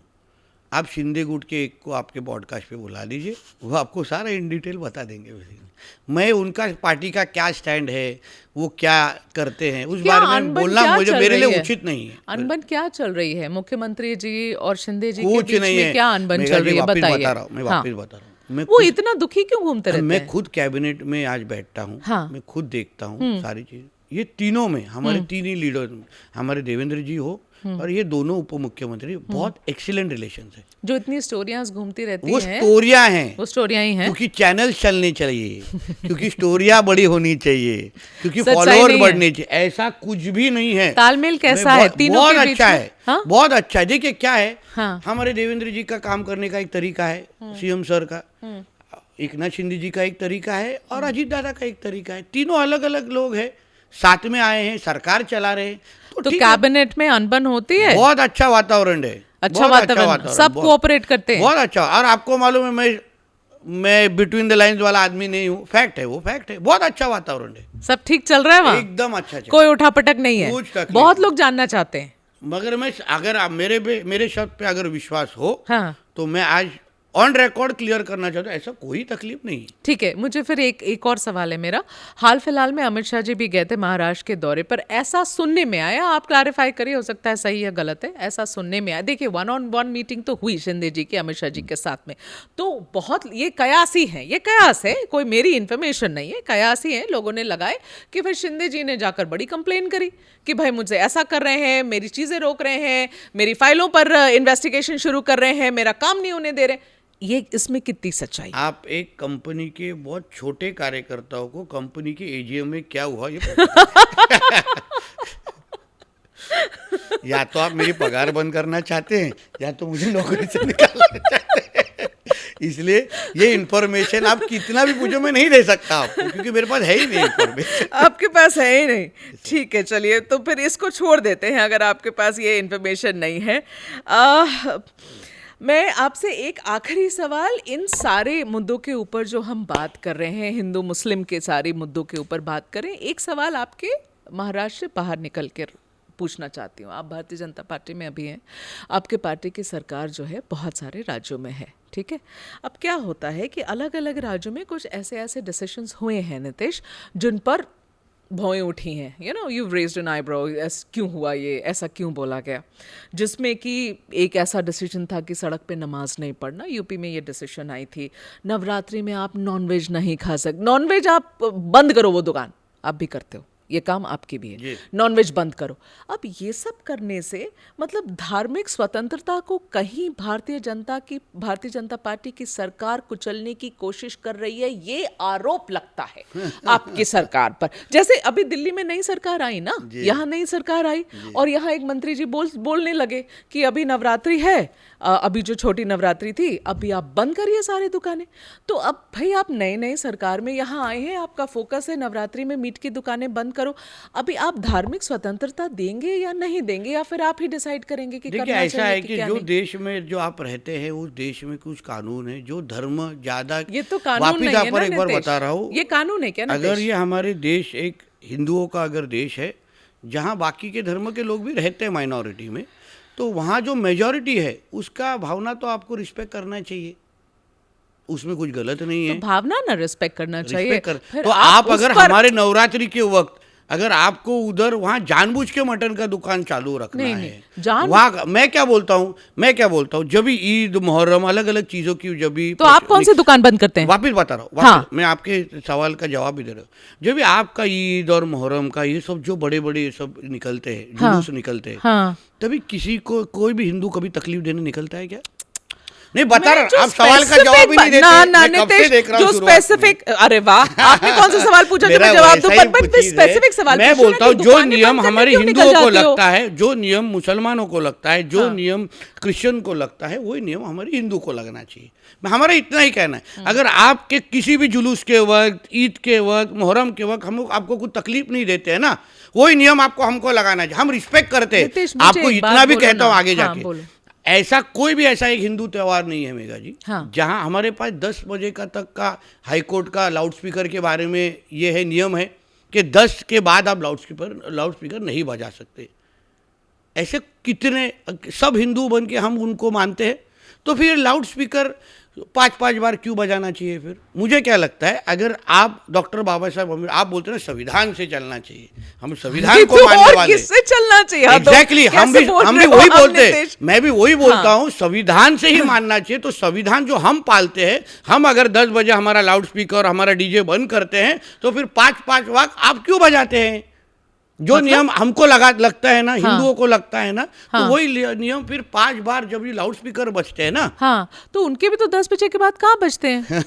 कब बजते हैं? तो मुझे लगता है आपको इन्फॉर्मेशन मालूमात कम होगी। अगली बार मैं जानबूझ के वो रिकॉर्ड करूंगा और आपके मोबाइल पे। अच्छा, तो आपके हिसाब से 10 बजे के बाद काफी लोगों की उसके बारे में कंप्लेन है। अभी हाई कोर्ट का एक जजमेंट आया है, हाई कोर्ट ने स्ट्रक्चर्स पास किए हैं कि इस तरीके के कोई भी अगर लाउड स्पीकर बजाता होगा, पहला स्टेप है पुलिस को कंप्लेन करो।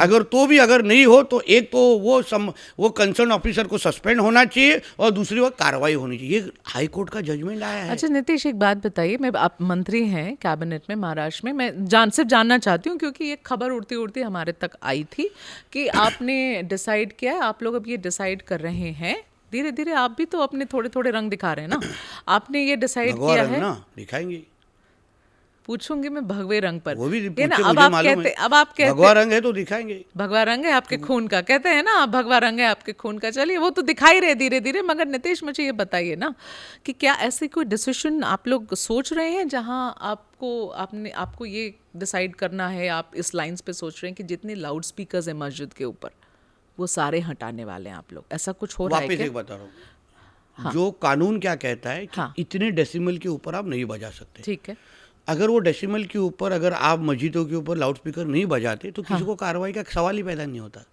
तो लाउड स्पीकर्स तो नहीं हटाएंगे ना, क्योंकि ऐसा कोई कानून ही नहीं, ऐसा नहीं है ना, कोई कानून। मगर अगर आप जानबूझ के उसको 5 वक्त का अजान के वक्त अगर जोर बार बजा के हमको आजू बाजू को लोगों को अगर तकलीफ दे रहे होंगे ना, तो फिर तो वो गलत है, उसके ऊपर कार्रवाई होनी चाहिए। आप वो तो मानते हैं कि नहीं? बिल्कुल, मेरा बोल रहा है कि जितना डेसिमल हाई कोर्ट ने आपको लिख के दिया है उसके डेसिमल के अंदर आप बजाइए, कीजिए, कोई प्रॉब्लम नहीं है। मगर जानबूझ के अगर आप सारा नियम कानून अगर तोड़ के यहाँ शरिया कानून लेके आने की कोशिश करोगे ना, तो कार्रवाई होगी। कौन शरिया कानून यहाँ लाने की कोशिश कर रहे हैं नीतीश? जिहादी मुसलमान है जो गजवाए हिंद यहाँ करना चाहते हैं, वो करते हैं। बाकी मुसलमान नहीं दिखते ना आपको? नहीं, मगर वो बाकी मुसलमानों ने इनको समझाना चाहिए कि पूरी कौम की बदनामी हो रही है उसके वजह से, गलत है वो। अच्छा, मुझे भी बुरा लगता है। ओके नीतीश, चलिए अब ये इससे हम आगे बढ़ेंगे। कुणाल कामरा का इंसिडेंट हुआ आपके स्टेट में, ठीक है, कुछ लोग ऐसे कह रहे हैं कि मतलब कोई टॉलरेंस ही नहीं है ना, लोगों का कहना, जो वो कह रहे हैं मैं पूछ रही हूँ। मुझे जो कुणाल कामरा ने कहा, जो उसकी कॉमेडी थी, वो कॉमेडी मेरे हिसाब से मुझे लगा कि वो बिल्कुल शुद्ध गाली गलौज थी, बिलो द बेल्ट था जो उन्होंने कहा। लेकिन लोगों ने क्या कहा कि शिंदे जी उप मुख्यमंत्री हैं, उनके सपोर्टर्स को इतनी भी टॉलरेंस नहीं है कि अच्छा 4 शब्द किसी ने कहे तो सुन ले, आप जाके सीधा तोड़ फोड़ वायलेंस, सीधे उतर गए वायलेंस पे, तोड़ ताड़ दिया, क्लब को बाहर निकल गए। मुझे लगता है कि स्टैंड अप कॉमेडी के नाम पे मेगा जी कितना आप भी एग्री करते हैं उसके? हाँ, मैं ये एग्री करती हूँ। स्टैंड अप कॉमेडी के नाम पे आपको क्या बोलना चाहिए, क्या नहीं बोलना चाहिए, ये थोड़ा के कुछ तो उसके बारे में आचार संहिता या तो डिसिप्लिन होना चाहिए। स्टैंड अप कॉमेडी कीजिए, इसका कोई तकलीफ नहीं है हमारे देश में। वरना अगर हमारे देश में सच्ची में अगर इतना डिक्टेटरशिप जो आरोप हम पे होता है, डिक्टेटरशिप है, ये है वो है, तो बहुत सारे लोगों की ज़बान खुलनी नहीं चाहिए थी, मगर तो भी कुणाल कामरा जैसे लोग रहते हैं। अभी उनके अगर आपको बिलो द बेल्ट ही जाना है तो बिलो द बेल्ट ही कार्रवाई होगी ना। अगर आपने बोला है तो फिर आप तमिलनाडु जाके क्यों छुपे हैं? आना चाहिए हमारे महाराष्ट्र में। देखिए ऐसा है, शिंदे जी हो, देवेंद्र जी हो, कोई भी कल जब महाविकास आघाड़ी की गवर्नमेंट थी तो भी बीएमसी के ऊपर एक गाना निकला था, वो बेचारी को वो आरजे, हाँ, क्या नाम उनका, वो जिनके ऊपर 22 केस हो गए थे। उसके बाद फिर कंगना रनावत जी हो गया, ऐसे बहुत सारे इंसिडेंसेस है जो भी तभी भी इतना सारा चीज हुए। लेकिन कानून को हाथ में लेना सही है नितेश? वैसा मैं मानता नहीं, कानून का हाथ में लेने का सपोर्ट कोई नहीं करेगा। वो गलत था कि तोड़ना नहीं चाहिए था, ऐसा है कि आखिर में वो शिवसेना की भावना थी, बराबर है ना। देखो ऐसा है, किसी भी वायलेंस को हम लोग सपोर्ट नहीं करते हैं ना, स्ट्रेट लाइन कोई भी वायलेंस को सपोर्ट नहीं करते, पर आखिर में भावना है तो कोई बात नहीं, कंट्रोल करना चाहिए। मैं उसको सपोर्ट नहीं करूंगा, इनकरेज नहीं करूंगा, मगर आखिर में दूसरी तरफ से हमेशा मैं शुरुआती के इंटरव्यू से अभी तक मैं यही बोल रहा हूँ, action to reaction. This is the gist of this podcast. तो भावना में तोड़ दिया तो क्या हुआ? नहीं ना, यही है ना, मैं वायलेंस को सपोर्ट नहीं कर सकता। बहुत जबरदस्त जवाब देते हैं कि हाँ बिल्कुल सपोर्ट नहीं करता हूँ, लेकिन क्या है, भावना है। पर उनको समझाने की भूमिका वो नेताओं ने लेनी चाहिए। जो मुस्लिम रिजर्वेशन की बात, कर्नाटक में जो मुस्लिम रिजर्वेशन है, उससे सही में आपको लगता है कि उस समाज का उत्थान हो रहा है या फिर ये पोलराइजेशन की कोशिश? पोलराइजेशन है, क्योंकि फिर आपको इतने साल कांग्रेस सरकार में थी हमारे देश में, तो भी आपको इतने साल के बाद ये सब करने की क्या जरूरत है? अभी याद आई, अभी करने की क्या जरूरत है? पोलराइजेशन तो इतना सालों साल अगर आपको मुस्लिम समाज के अगर वोट मिल रहे थे, जिसके वजह से आप सरकार में थे, जिसके वजह से आपको 2013 में जाते जाते आपको वक्फ कानून में भी बदलाव लाने का पड़ा, तुष्टीकरण का राजनीति ही कांग्रेस अभी तक करते आई है, तो फिर आप लोग ने मुसलमानों का विकास क्यों किया नहीं? जो उनके मुसलमानों में जो पिछड़ा समाज है, जो पसमंदा मुसलमान जिनको कहते हैं, उनको वो वक्त में जो हुए वो अमेंडमेंट के बारे में पंतप्रधान मोदी जी के बारे में वो अभिनंदन क्यों कर रहे हैं? वो क्यों खुश है?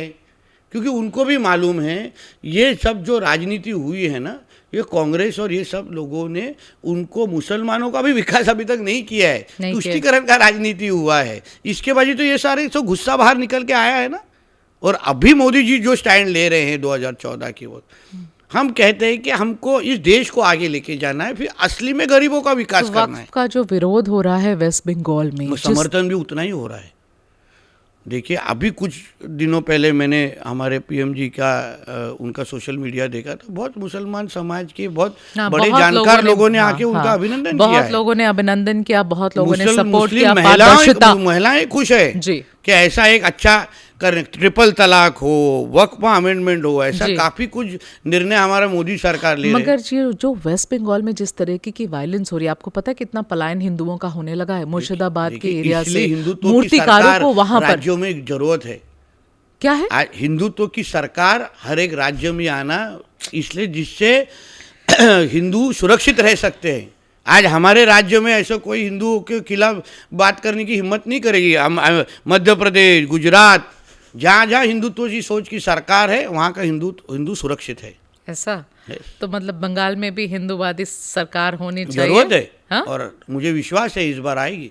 इस बार आप जीत जाएंगे। इस बार हिंदू ने जो कुछ हम लोग पढ़ रहे हैं, जो कुछ जिस तरीके से हमारे गृह मंत्री हैं, हमारे सारे के सारे लोग जिस तरीके से वहाँ ध्यान डाल रहे हैं, मुझे विश्वास है वो बंगाल का हिंदू ने इस बार अपने सुरक्षा के लिए अगर भारतीय जनता पार्टी का भी और विश्वास रखेंगे तो एक भी वहाँ दंगे होंगे नहीं, विश्वास से कह सकता हूँ। जहाँ जहाँ भारतीय जनता पार्टी की सरकार है, वहाँ हिंदू सुरक्षित है। तभी ना पता चलेगा नितेश कि वहाँ पर दंगे उत्तर प्रदेश में देखिए होते हैं। आप अभी इतने आप सीनियर जनरेशन, उत्तर प्रदेश में पहले समाजवादी पार्टी के वक्त होने वाले दंगे और हमारे योगी जी के वक्त कितने दंगे होते हैं, अभी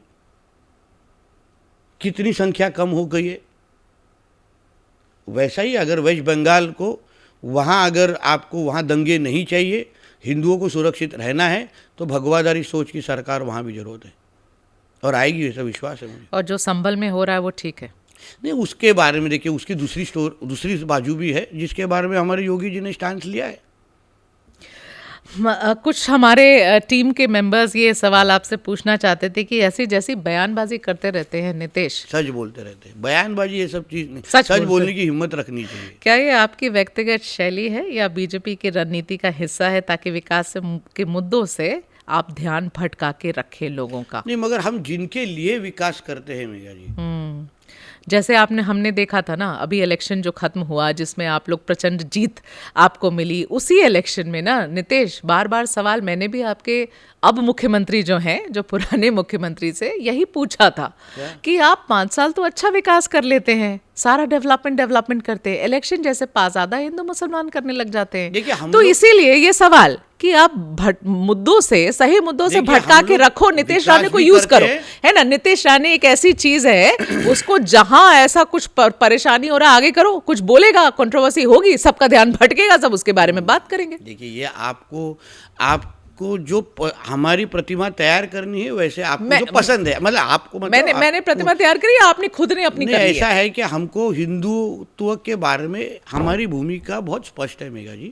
हिंदुत्व के ऊपर हम लोग कॉम्प्रोमाइज करते नहीं करेंगे, बिल्कुल नहीं करते, फिर कितनी भी बड़ी कीमत पहुंचानी पड़ी, हिंदुत्व के ऊपर कोई कॉम्प्रोमाइज नहीं। ये सवाल तो आपके मुख्यमंत्री जी से भी पूछा गया था नितेश राणे के बारे में, कि नितेश राणे को इस तरीके के बयान नितेश राणे देते हैं रैडिकल हिंदुत्व के जैसे। तो उन्होंने बहुत अच्छा दिया। हाँ, मैंने सुना उनका जवाब। उन्होंने बोला हम हिंदुत्व पार्टी हैं और हम क्यों रोकेंगे नितेश राणे को, हम नहीं रोकेंगे। तो आपको तो वहां से भी सारी एकदम क्लियरेंस मिल रखी है, इसलिए नितेश राणे को जो मन में आता है, ऐसा मन में आता है ऐसा बोलता हूँ। वापिस एक बार बोल रहा हूँ ताकि आपका इंटरव्यू लंबा ना हो। ऐसा है कि हम रिसर्च करने के बाद, पीड़ितों को मिलने के बाद, सच्चाई जानने के बाद ही भूमिका लेते हैं। अभी कभी ऐसा भी बार होता है, ये भी आपको सुनने को अच्छा लगेगा, काफी लव जिहाद के केस में कभी कभी मेजॉरिटी 18+ लड़कियां होती है जिनकी इच्छा नहीं होती कि हम उनके लाइफ में इंटरफेयर करें। ठीक है, हम हट जाते हैं, वहां से हट जाते हैं। माइनर लड़कियों का विषय अलग होता है, मगर कोई मेजर लड़की होंगे, उन्होंने बोल देते कि मेरे को इनके साथ ही रहना है, फिर कितनी भी तकलीफ हो तो उससे हट जाते, मगर अनफॉर्चुनेटली वो न्यूज में आता नहीं है। हम सिर्फ तुष्टीकरण राजनीति के खिलाफ है और हिंदुत्व के ऊपर कॉम्प्रोमाइज करते हैं। पोलराइजेशन तो आप लोग भी करते हैं नितेश राणे, माने या नहीं माने, और इस पोलराइजेशन का बहुत जबरदस्त फायदा आपको मिला है महाराष्ट्र की इलेक्शंस में। देखिए, इस बार आपको हिंदू समाज, आप मानिए या ना मानिए, देखिए ऐसा पोलराइजेशन आप बोलने के बजाय, आप लोकसभा के बाद मेघा जी, आप महाराष्ट्र में रहते हैं, आप देखिए जो लोकसभा दुख की बात है, जो महाविकास आघाड़ी के कैंडिडेट्स ने जो विक्ट्री प्रोसेशन निकाला, वहाँ वो तो करते ही हैं, हरा गुलाल, पाकिस्तान जिंदाबाद, पाकिस्तान के झंडे सर तन से जुदा। मतलब इशारा किसको दे रहे हैं आप? आपके सांसद चुन के आए ना, अच्छी बात है ना, मगर आपको मतदान करने वाले हिंदू नहीं थे, आपको हिंदुओं ने वोटिंग ही नहीं किया, आपको सिर्फ एक ही धर्म के लोगों ने वोटिंग किया, इसलिए आप हरा गुलाल उड़ाएंगे। आप हरा के साथ भगवा गुलाल भी उड़ाइए, आप वहाँ भगवा झंडा भी लहराइए, कोई किसी को तकलीफ नहीं है। और पाकिस्तान का झंडा हमारे देश में दिखाना कि कौन से हिंदुस्तानी को अच्छा लगेगा? नहीं लगेगा, एग्जैक्टली नहीं लगेगा। तो उसका रिएक्शन हिंदू समाज ने विधानसभा में दिया, उसका जवाब दिया है। नितेश राणे ने कुछ नहीं किया है, ये हिंदू समाज ने लाई हुई सरकार है। नितेश राणे के बयानों ने कुछ नहीं हिंदू किया, समाज की सरकार है। नितेश राणे एक मंत्री भी, एक सवाल पूछ लेती हूँ जरा नितेश राणे के मंत्री होने पर, जल्दी ये सवाल अब पूछ लूं। कोस्टल रोड की जमीन पर दावा करने के बाद आपने कहा कि आपकी बात को गलत समझा गया है। एग्जैक्टली। क्या आपको ऐसा नहीं लगता है कि एक मंत्री के तौर पर ऐसी संवेदनशील मांग जो आप लेकर आए थे उस पर स्पष्टता, पारदर्शिता दिखानी चाहिए थी, ताकि मुंबईकर उस भ्रम में ना रहे, वो आक्रोश जो हुआ वो नहीं हो, आपको थोड़ा सा और रिस्पॉन्सिबल तुरंत खत्म हो जाए, तुरंत। जब भी उन्होंने मेरा असलियत मेरे मुंह से सुनी, उन्होंने सब मुंबईकर शांत हो गए। अनफॉर्चुनेटली मेरा वो जो विषय मेघा जी उन लोगों को समझा ही नहीं था। मैं जिस डिपार्टमेंट का मंत्री हूँ, पोर्ट्स डिपार्टमेंट में, महाराष्ट्र मैरीटाइम बोर्ड मेरे अंडर आता है। जो कोस्टल रोड जो हमारे देवेंद्र जी ने बनाया है, उसके वजह से ट्रैफिक के काफ़ी इश्यूज कम हुए हैं। मेरी जिम्मेदारी एज मंत्री क्या है कि मैं मेरे डिपार्टमेंट का रेवेन्यू बढ़ाऊं, जिससे हम सेल्फ डिपेंडेंट हो जाए, हमको गवर्नमेंट पे ज़्यादा डिपेंडेंट नहीं रहना पड़े। है। तो हम लोग ने एक देखा, जो हमको स्क्रूटनी में ऐसा चीज़ आया कि जो कोस्टल रोड बना है उसके लिए महाराष्ट्र मैरीटाइम बोर्ड की बहुत सारी ज़मीन इस्तेमाल की गई। अच्छा। हमको ज़मीन नहीं चाहिए वापस। अच्छा। हम लैंड नहीं मांग रहे थे वापस, आपके पॉडकास्ट के माध्यम से। अच्छा, मैंने इतना ही बीएमसी कमिश्नर को बोला कि जब भी कभी भी आप लोगों ने ऐसा कोई पॉलिसी अगर आप लेके आएंगे कि आपको इसको मोनेटाइज करना है, यहाँ पे आपको होर्डिंग्स लगाना है। हाँ। जमीन नहीं, होर्डिंग्स लगाना है। ठीक है। उसमें आप हमको हमारा शेयर दे दीजिए।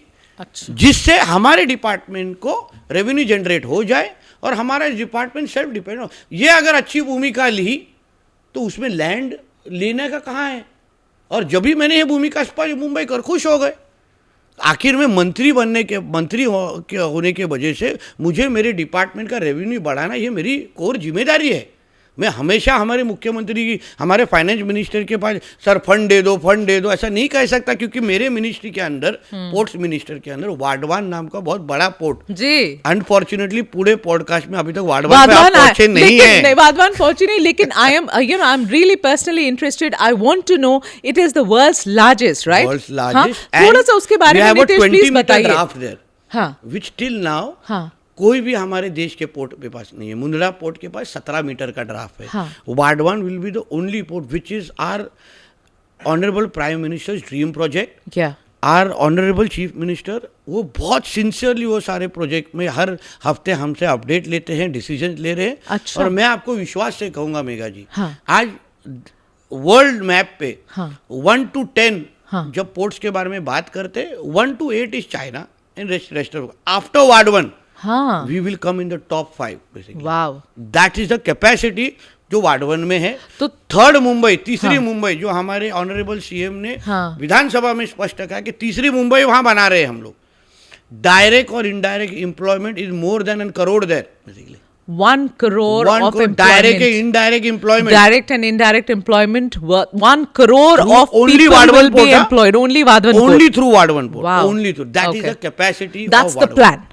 That's the plan. And that is how we are going. We are planning to roll out in first phase. हाँ, First phase. हाँ. 2027 पे roll out हो जाएगा। 2027 में first phase That's the roll out हो target. जाएगा। नहीं, अच्छा, रोल आउट हो जाएगा मतलब फंक्शनल हो जाएगा। फर्स्ट फेज शुरू हो जाएगा। फर्स्ट फेज शुरू हो जाएगा। And what is the timeline we are looking at Vadhavan next port few के इयर्स लिए? में वी आर रेडी। हाँ। मगर एज पर जो कुछ भी हमको बताया गया है कि स्टेजेस वाइज होना है। कितने स्टेजेस में होगा वाधवन? मुझे लगता है 1-2-3 स्टेज में हो जाना चाहिए। 3 स्टेज। और कितने साल लगभग हम देख रहे हैं? लगभग 4-5। अभी 2027 तो आ गया है। 2 साल में फर्स्ट फेज शुरू हो जाएगा। ठीक है। वी आर ऑल, मतलब बहुत So स्मूथ रोल आउट है। in less than next Less than 10 5 years. years. 5 years, you 5 said? to 6 years. 5 to 6 years, we will have the world's biggest port Yes. at Vadhavan Yes. in Maharashtra. In Maharashtra. And this And at we'll least have for a the next third- 4 years is going to happen under you. And we are 26%. Maharashtra government is 26% in Vadhavan. Right. And rest is the government of India. Right, right. And that's a huge plan. It's a huge plan. क्योंकि जब मैंने पहली बार इसके बारे में सुना, I was excited, I was interested, I wanted to know. पर नितेश, आप सामने बैठते हैं तो क्या है ना, हिंदू मुसलमान हो जाता देखिए है। ऐसा है कि आपके पूरे फोन में आप वाडवन आते आते बहुत टाइम लग गया।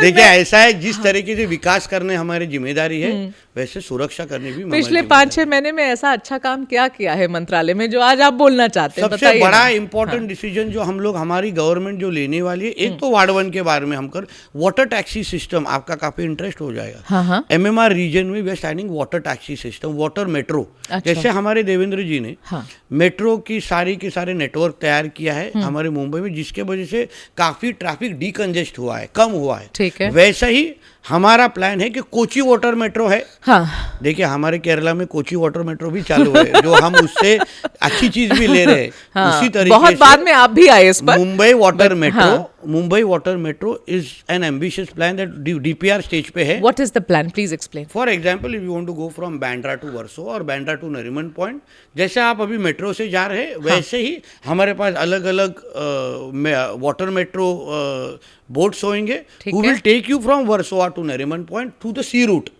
in the MMR ठीक है, region. अगर मुझे बैंड्रा से नारिमन पॉइंट आना है, I the can sea take route. A boat. I And can you take will a have, boat taxi. you will have terminals. हाँ? You will have terminals. Okay. जैसे अभी मेट्रो टर्मिनल्स कैसे है, हाँ. वैसे आपके पास जेटी टर्मिनल्स होगा, वो अच्छा. उतरेंगे, आप अपना पास लेंगे, आप वाटर मेट्रो में बैठेंगे, आप यहाँ से नरीमन पॉइंट से बांद्रा उतर सकते हैं, तो नरीमन पॉइंट से आप वसई भी जा सकते हैं। तो ये प्लान अभी किस स्टेज पे है? अगले next early year we will be rolling out the entire. We are in 2020. April, so you are saying by March next year by March you'll roll out the water We'll roll taxis? out, yes. You're rolling out water We are taxis. rolling out. And what would be the connectivity, Nitesh? Can you we give us a have little bit of an identified idea? 8 routes हाँ, tell me the in routes. MMR हाँ, region. For example, Bandra to Warsaw, ठीक है, Warsaw to Dahisar, ठीक है, Nariman Point to Bandra. ठीक है. Whichever these 8 routes within the MMR region, हाँ, you'll have water taxis in Mumbai. दूसरा एक मेरे फिशरीज के बारे में बहुत क्रांतिकारी निर्णय हाँ, जो आप बताइए हम लोग ना, ले रहे हाँ. हैं, हम लोग फिशरीज को एग्रीकल्चर का स्टेटस दे रहे हैं। so Maharashtra will be the first state, हाँ, मेघा जी, हाँ. Will be giving fisheries agriculture and status. what happened? तो जो बेनिफिट किसानों को मिल रहा है वैसे के वैसे, उदाहरण हमारे को किसान क्रेडिट कार्ड है हमारे केंद्र सरकार जी, के, जी. वैसे ही मछुआरों को कार्ड मिलना चालू हो जाएगा। Okay. सारे के सारे टैक्स बेनिफिट्स मिलेंगे। जो डिस्ट्रिक्ट बैंक है हाँ, उसमें भी मछुआरों को अभी आज के वक्त हमारे फिशरीज डिपार्टमेंट का खुद की कोई भी योजना नहीं है। okay. अभी ये सारी की सारी योजनाएं जो किसानों को मिलती है वो सारी की सारे मछुआरों को मिलेंगी। हमको हमारे फाइनेंस डिपार्टमेंट ने गो हेड दे दिया है, परसों ही अजीत दादा ने उसके ऊपर सिग्नेचर कर दिया है। I think after the CM signature अगला ये हमारे मंगलवार का कैबिनेट या मैक्सिमम उसके बाद के कैबिनेट पे Maharashtra will be the first department first state na? to get an agricultural status for For its the fisheries. fishermen. And right now we are on the 17th in the whole fisheries list in the country. In the country. 17th था, बहुत पीछे है हम बहुत लोग। पीछे हैं। Inland fishing हो या समुद्र की जबकि फिशिंग हो। आपकी कोस्ट लाइन इतनी लंबी है, उसके बाद 720 किलोमीटर ऑफ कोस्ट लाइन। हाँ, और उसके बाद भी आप 17 नंबर पे हैं। अभी देखिए 5 साल के बाद हम लोग टॉप 5 में आके दिखाएंगे आपको। मंत्रालय तो आप ही का है ना? देखिए हाँ? नीतीश राणे अगर हिंदू के लिए लड़ता है उसके साथ विकास भी कर सकता है। आप बहुत अभिमान से बोलेंगे। अब ऐसा बोलूंगी मैं हमको हमारे अगले 4.5 साल के बाद। मुझे मेरे चीफ मिनिस्टर की कॉलर टाइट करनी है। अच्छा, He should proudly say Nitesh Rane is one of the best ministers we have. Devendra Fadnavis की कॉलर ऊपर करनी है नीतीश राणे को। हाँ, He should proudly say Nitesh Rane is one of the best ministers we have. will he say that by the end of the 5 years? आप देखिए। नीतीश, आखिरी के कुछ सवाल खत्म करना चाहती हूँ। आप युवा हैं, कुछ और युवा लीडर्स भी वहाँ पर अब महाराष्ट्र में काफ़ी सक्रिय हैं। मतलब काफ़ी समय से हैं। श्रीकांत अभी आए हैं नए नए सीन में, आदित्य ठाकरे हैं। मैं पूछना चाहती हूँ, all of you are pretty much the same age, बातचीत होती है एक दूसरे से? देखिए हम लोग बाकी सब लोग दोस्त है कि नहीं? कम्युनिकेट करते हैं। दोस्त है कि नहीं? दोस्ती तो है, कई लोग आदित्य करीब से है। देखिए ऐसा है, कभी सामने सामने आए नहीं है। मुझे याद है, हाँ। जब भी उद्धव जी मुख्यमंत्री बने थे और हम लोग सब हमारे एमएलए वहाँ खड़े थे, हम लोग को हमारा आइडेंटिटी कार्ड लेना था। हाँ। तब जी एक बार सामने सामने आए थे, नमस्ते किया तो आगे गए थे। तो ये तो दोस्ती थोड़ी हुई। नहीं, दोस्ती नहीं है आदित्य के साथ। आदित्य के साथ दोस्ती आदित्य के साथ बिल्कुल दोस्ती नहीं है। जबकि आप बिल्कुल लोग पहले बहुत बचपन में घर में आते थे, हम लोग खेलते थे सब साथ में, क्योंकि उद्धव जी और इन फैमिलीज के साथ काफी करीबी हमारे, इसलिए तो हम लोग इनसाइड बता सकते हैं ना आपको।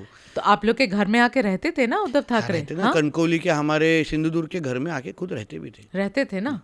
रहते थे, उतनी क्लोजनेस थी, उतने क्लोज। तभी तो आदित्य जी छोटे थे, तब की दोस्ती थी जो अब बची नहीं। अभी बचे नहीं है। बिल्कुल नहीं, बिल्कुल बातचीत नहीं है बच्चे अभी, क्योंकि इतनी कटुता आ गई है। हाँ, तो इसलिए दोस्ती बची ये नहीं। जो दिशा सालियान वाला केस आप लोग बार बार उठा रहे हो नीतीश, में सिर्फ समझना चाहती हूँ, बड़ी क्यूरियोसिटी लोगों में भी है कि आप नारायण राणे जी जाकर प्रेस कॉन्फ्रेंस कर देते हैं, आप कहते हैं मेरे पास आई विटनेस है, पुलिस की इन्वेस्टिगेशन में ऐसा कुछ आता नहीं है, क्या है मामला भाई? महाविकास आघाड़ी के पुलिस के इन्वेस्टिगेशन में कुछ आया नहीं है, तो वो एक्सपेक्टेड था। अभी मैं क्या बोलता हूँ, नीतीश राणे को छोड़ दीजिए, हाँ। राणे साहब को छोड़ दीजिए। हाँ। अभी तो उनके खुद के पिताजी बोल रहे हैं कि मुझे आदित्य ठाकरे, दिनो मौर्य, तो इनके सरकार ऊपर तो आपकी है ना, हाँ, पुलिस तो भी आपकी है, तो कोर्ट क्यों में नहीं? मैटर है देवेगा जी। कोर्ट से अभी डेट्स आ रहे हैं, जैसे कोर्ट डायरेक्शन देगा। देखिए अभी तो ब्लड रिलेशन आ गया है ना। पहले तो नीतीश राणे कहते थे, नारायण राणे जी कहते थे, अभी तो ब्लड रिलेशन खुद के पिताजी उसके बता रहे हैं कि नीतीश राणे जो बोल रहे वो सही बोल रहा था। ओके। और अभी उन्होंने कोर्ट में एफिडेविट दिया है, ठीक है, कि ऐसे ऐसे मेरे बेटी का मर्डर हुआ है, उसका इन्वेस्टिगेट। अभी let the court take a stand. Maharashtra government will be more than happy to investigate. Nitish Rane ji, आपके हिसाब से क्या हुआ? What happened to Disha? Murder तो हुआ है, गैंग रेप तो हुआ है, इतने कॉन्फिडेंस, छोटे बच्चों का भी इन्वॉल्वमेंट था वहाँ। किस बेसिस पे बोलते हैं आप ये बात? मेरे पास प्रूफ्स है।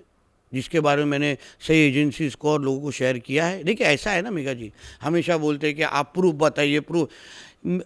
इतना सेंसिटिव और हाई प्रोफाइल केस है, जो जो डॉक्टर्स वहाँ इन्वॉल्व थे, जो जो विटनेसेस इन्वॉल्व थे, उनको क्या तकलीफ दी गई। फॉर एग्जाम्पल उनके माँ बाप को पूछे ना, आज उनके माँ बाप ने क्या बोला कि वहाँ वो जो किशोरी पेडनेकर नाम की जो वहाँ तभी के मेयर थी, वो उनके घर पे जाके 3 घंटा उनके ऊपर प्रेशर लेके आई, ब्रेन वॉश किया उनको। मतलब आप सोचिए विटनेसेस के ऊपर, जिनके पास सब, उनके पास कितना प्रेशर होगा। अगर मैं अपनी इन्फॉर्मेशन बाहर देना चालू कर दिया तो ये सेंसिटिव इन्फॉर्मेशन ख़राब नहीं हो जाएगी, सेंसिटिव इन्फॉर्मेशन को टारगेट नहीं किया जाएगा। इसलिए मेरे को जहाँ बोलना है वहाँ मैंने बोल रहा हूँ, और उस डायरेक्शन में केस जा रही है ना, सच्चाई बाहर जरूर आएगी, मैं आपको विश्वास देता हूँ। इसमें आपके हिसाब से आप आरोप लगा रहे हैं, आदित्य ठाकरे का क्या इन्वॉल्वमेंट है? बाहर आ जाएगा। आप बताएं मुझे। अगर मुझे क्या बोलना है, 2 चीज़ आपको मैं पूछा।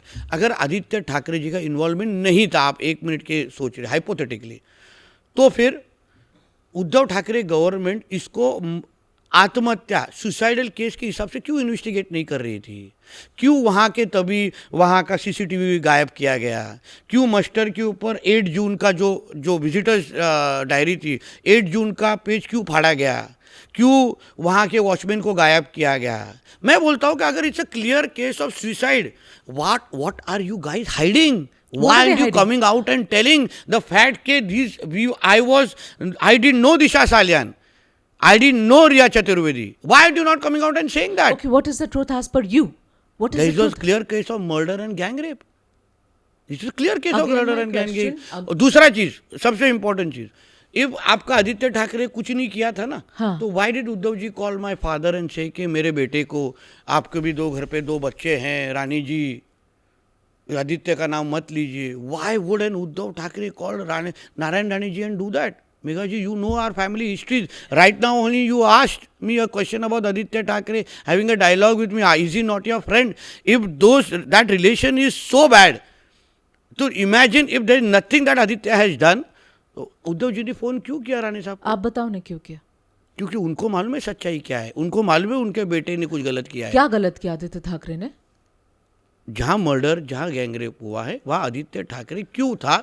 ये सवाल आप कभी तो आदित्य ठाकरे को पूछना चाहिए। पर नितेश, मैंने Why is he running away? मैं क्या बोलता हूँ, अगर मैंने कुछ किया नहीं ना, मैं भी एक नेता का बेटा हूँ, मैंने कुछ किया नहीं ना, तो मैं आगे आके बोलते मैंने नहीं किया, चलो आपको जो कर, मैं फैक्ट बता दूंगा। देखिए 8 जून को मैं यहाँ था, 13 जून को मैं यहाँ था, ये मेरे प्रूफ्स है कि 8 जून को मैं यहाँ था। क्यों नहीं बाहर आके बोल रहे? क्यों डर रहे? क्यों छुप रहे? क्यों भाग रहे? मेरा इतना ही कहना है। आपकी पुलिस कहती है कि हमारे पास ऐसा कोई एविडेंस नहीं है। वापिस बता रहा हूँ, तभी महाविकास आघाड़ी की गवर्नमेंट थी, 2 बार आयो चेंज हुआ है, तभी 2 बार माला इस केस की 2 बार आयो तभी चेंज हुआ है। पोस्टमार्टम रिपोर्ट, सबसे बड़ी चीज़ मैं आपको बता रहा हूँ, प्रिलिमिनरी पोस्टमार्टम रिपोर्ट मैंने खुद पढ़ी थी तभी। जो फाइनल पोस्टमार्टम रिपोर्ट अभी जो बहुत मैं हंसे हम लोग तभी जब फाइनल पोस्टमार्टम रिपोर्ट निकाला, जब भी इतने ऊंचाई से कोई गिरते हैं उसका बैकबोन टूटना नहीं चाहिए, स्पाइनल कॉर्ड टूटना नहीं चाहिए। दिव्या भारती जी के केस के बारे में हमने सब लोगों ने सुना था, उनका फोटो भी देखा था, उन्होंने मेरे को लगता है 4th फ्लोर से कुछ तो छलांग मारा था, कुछ तो पूरा का पूरा फेस ब्रेक हुआ था। उनके पोस्टमार्टम रिपोर्ट पे स्पाइनल कॉर्ड टूटा। इसके फाइनल पोस्टमार्टम रिपोर्ट में 14वें माले पे गिरी हुई जो उनके हिसाब से सुसाइड या खुद उन्होंने छलांग मारी, उनका स्पाइनल कॉर्ड टूटता नहीं है। तो ये सब मैनेज रिपोर्ट से, जो उनके खुद पिताजी ने भी कहा है कि मेरे को प्रूफ के ऊपर विश्वास नहीं है। Let the court take it stand. मैं क्या बोलता हूँ, कभी ना कभी तो दूध का दूध पानी का पानी हो जाएगा ना। जिस दिन अगर ये सच्चाई बाहर, अगर हम लोग बोल रहे हो गलत हो ना, वापस आपके पॉडकास्ट के ऊपर आके माफ़ी मांगूंगा। जैसे वीर सावरकर जी के बारे में माफ़ी मांगी थी, वापस इसके बारे में माफ़ी मांगूंगा। चलो, I am so sure about it. You are saying you have an eyewitness. We have people who have been there. Where? No, I'm not asking who the eyewitness. I'm not silly enough to ask you who the eyewitness is. पर I'm sure.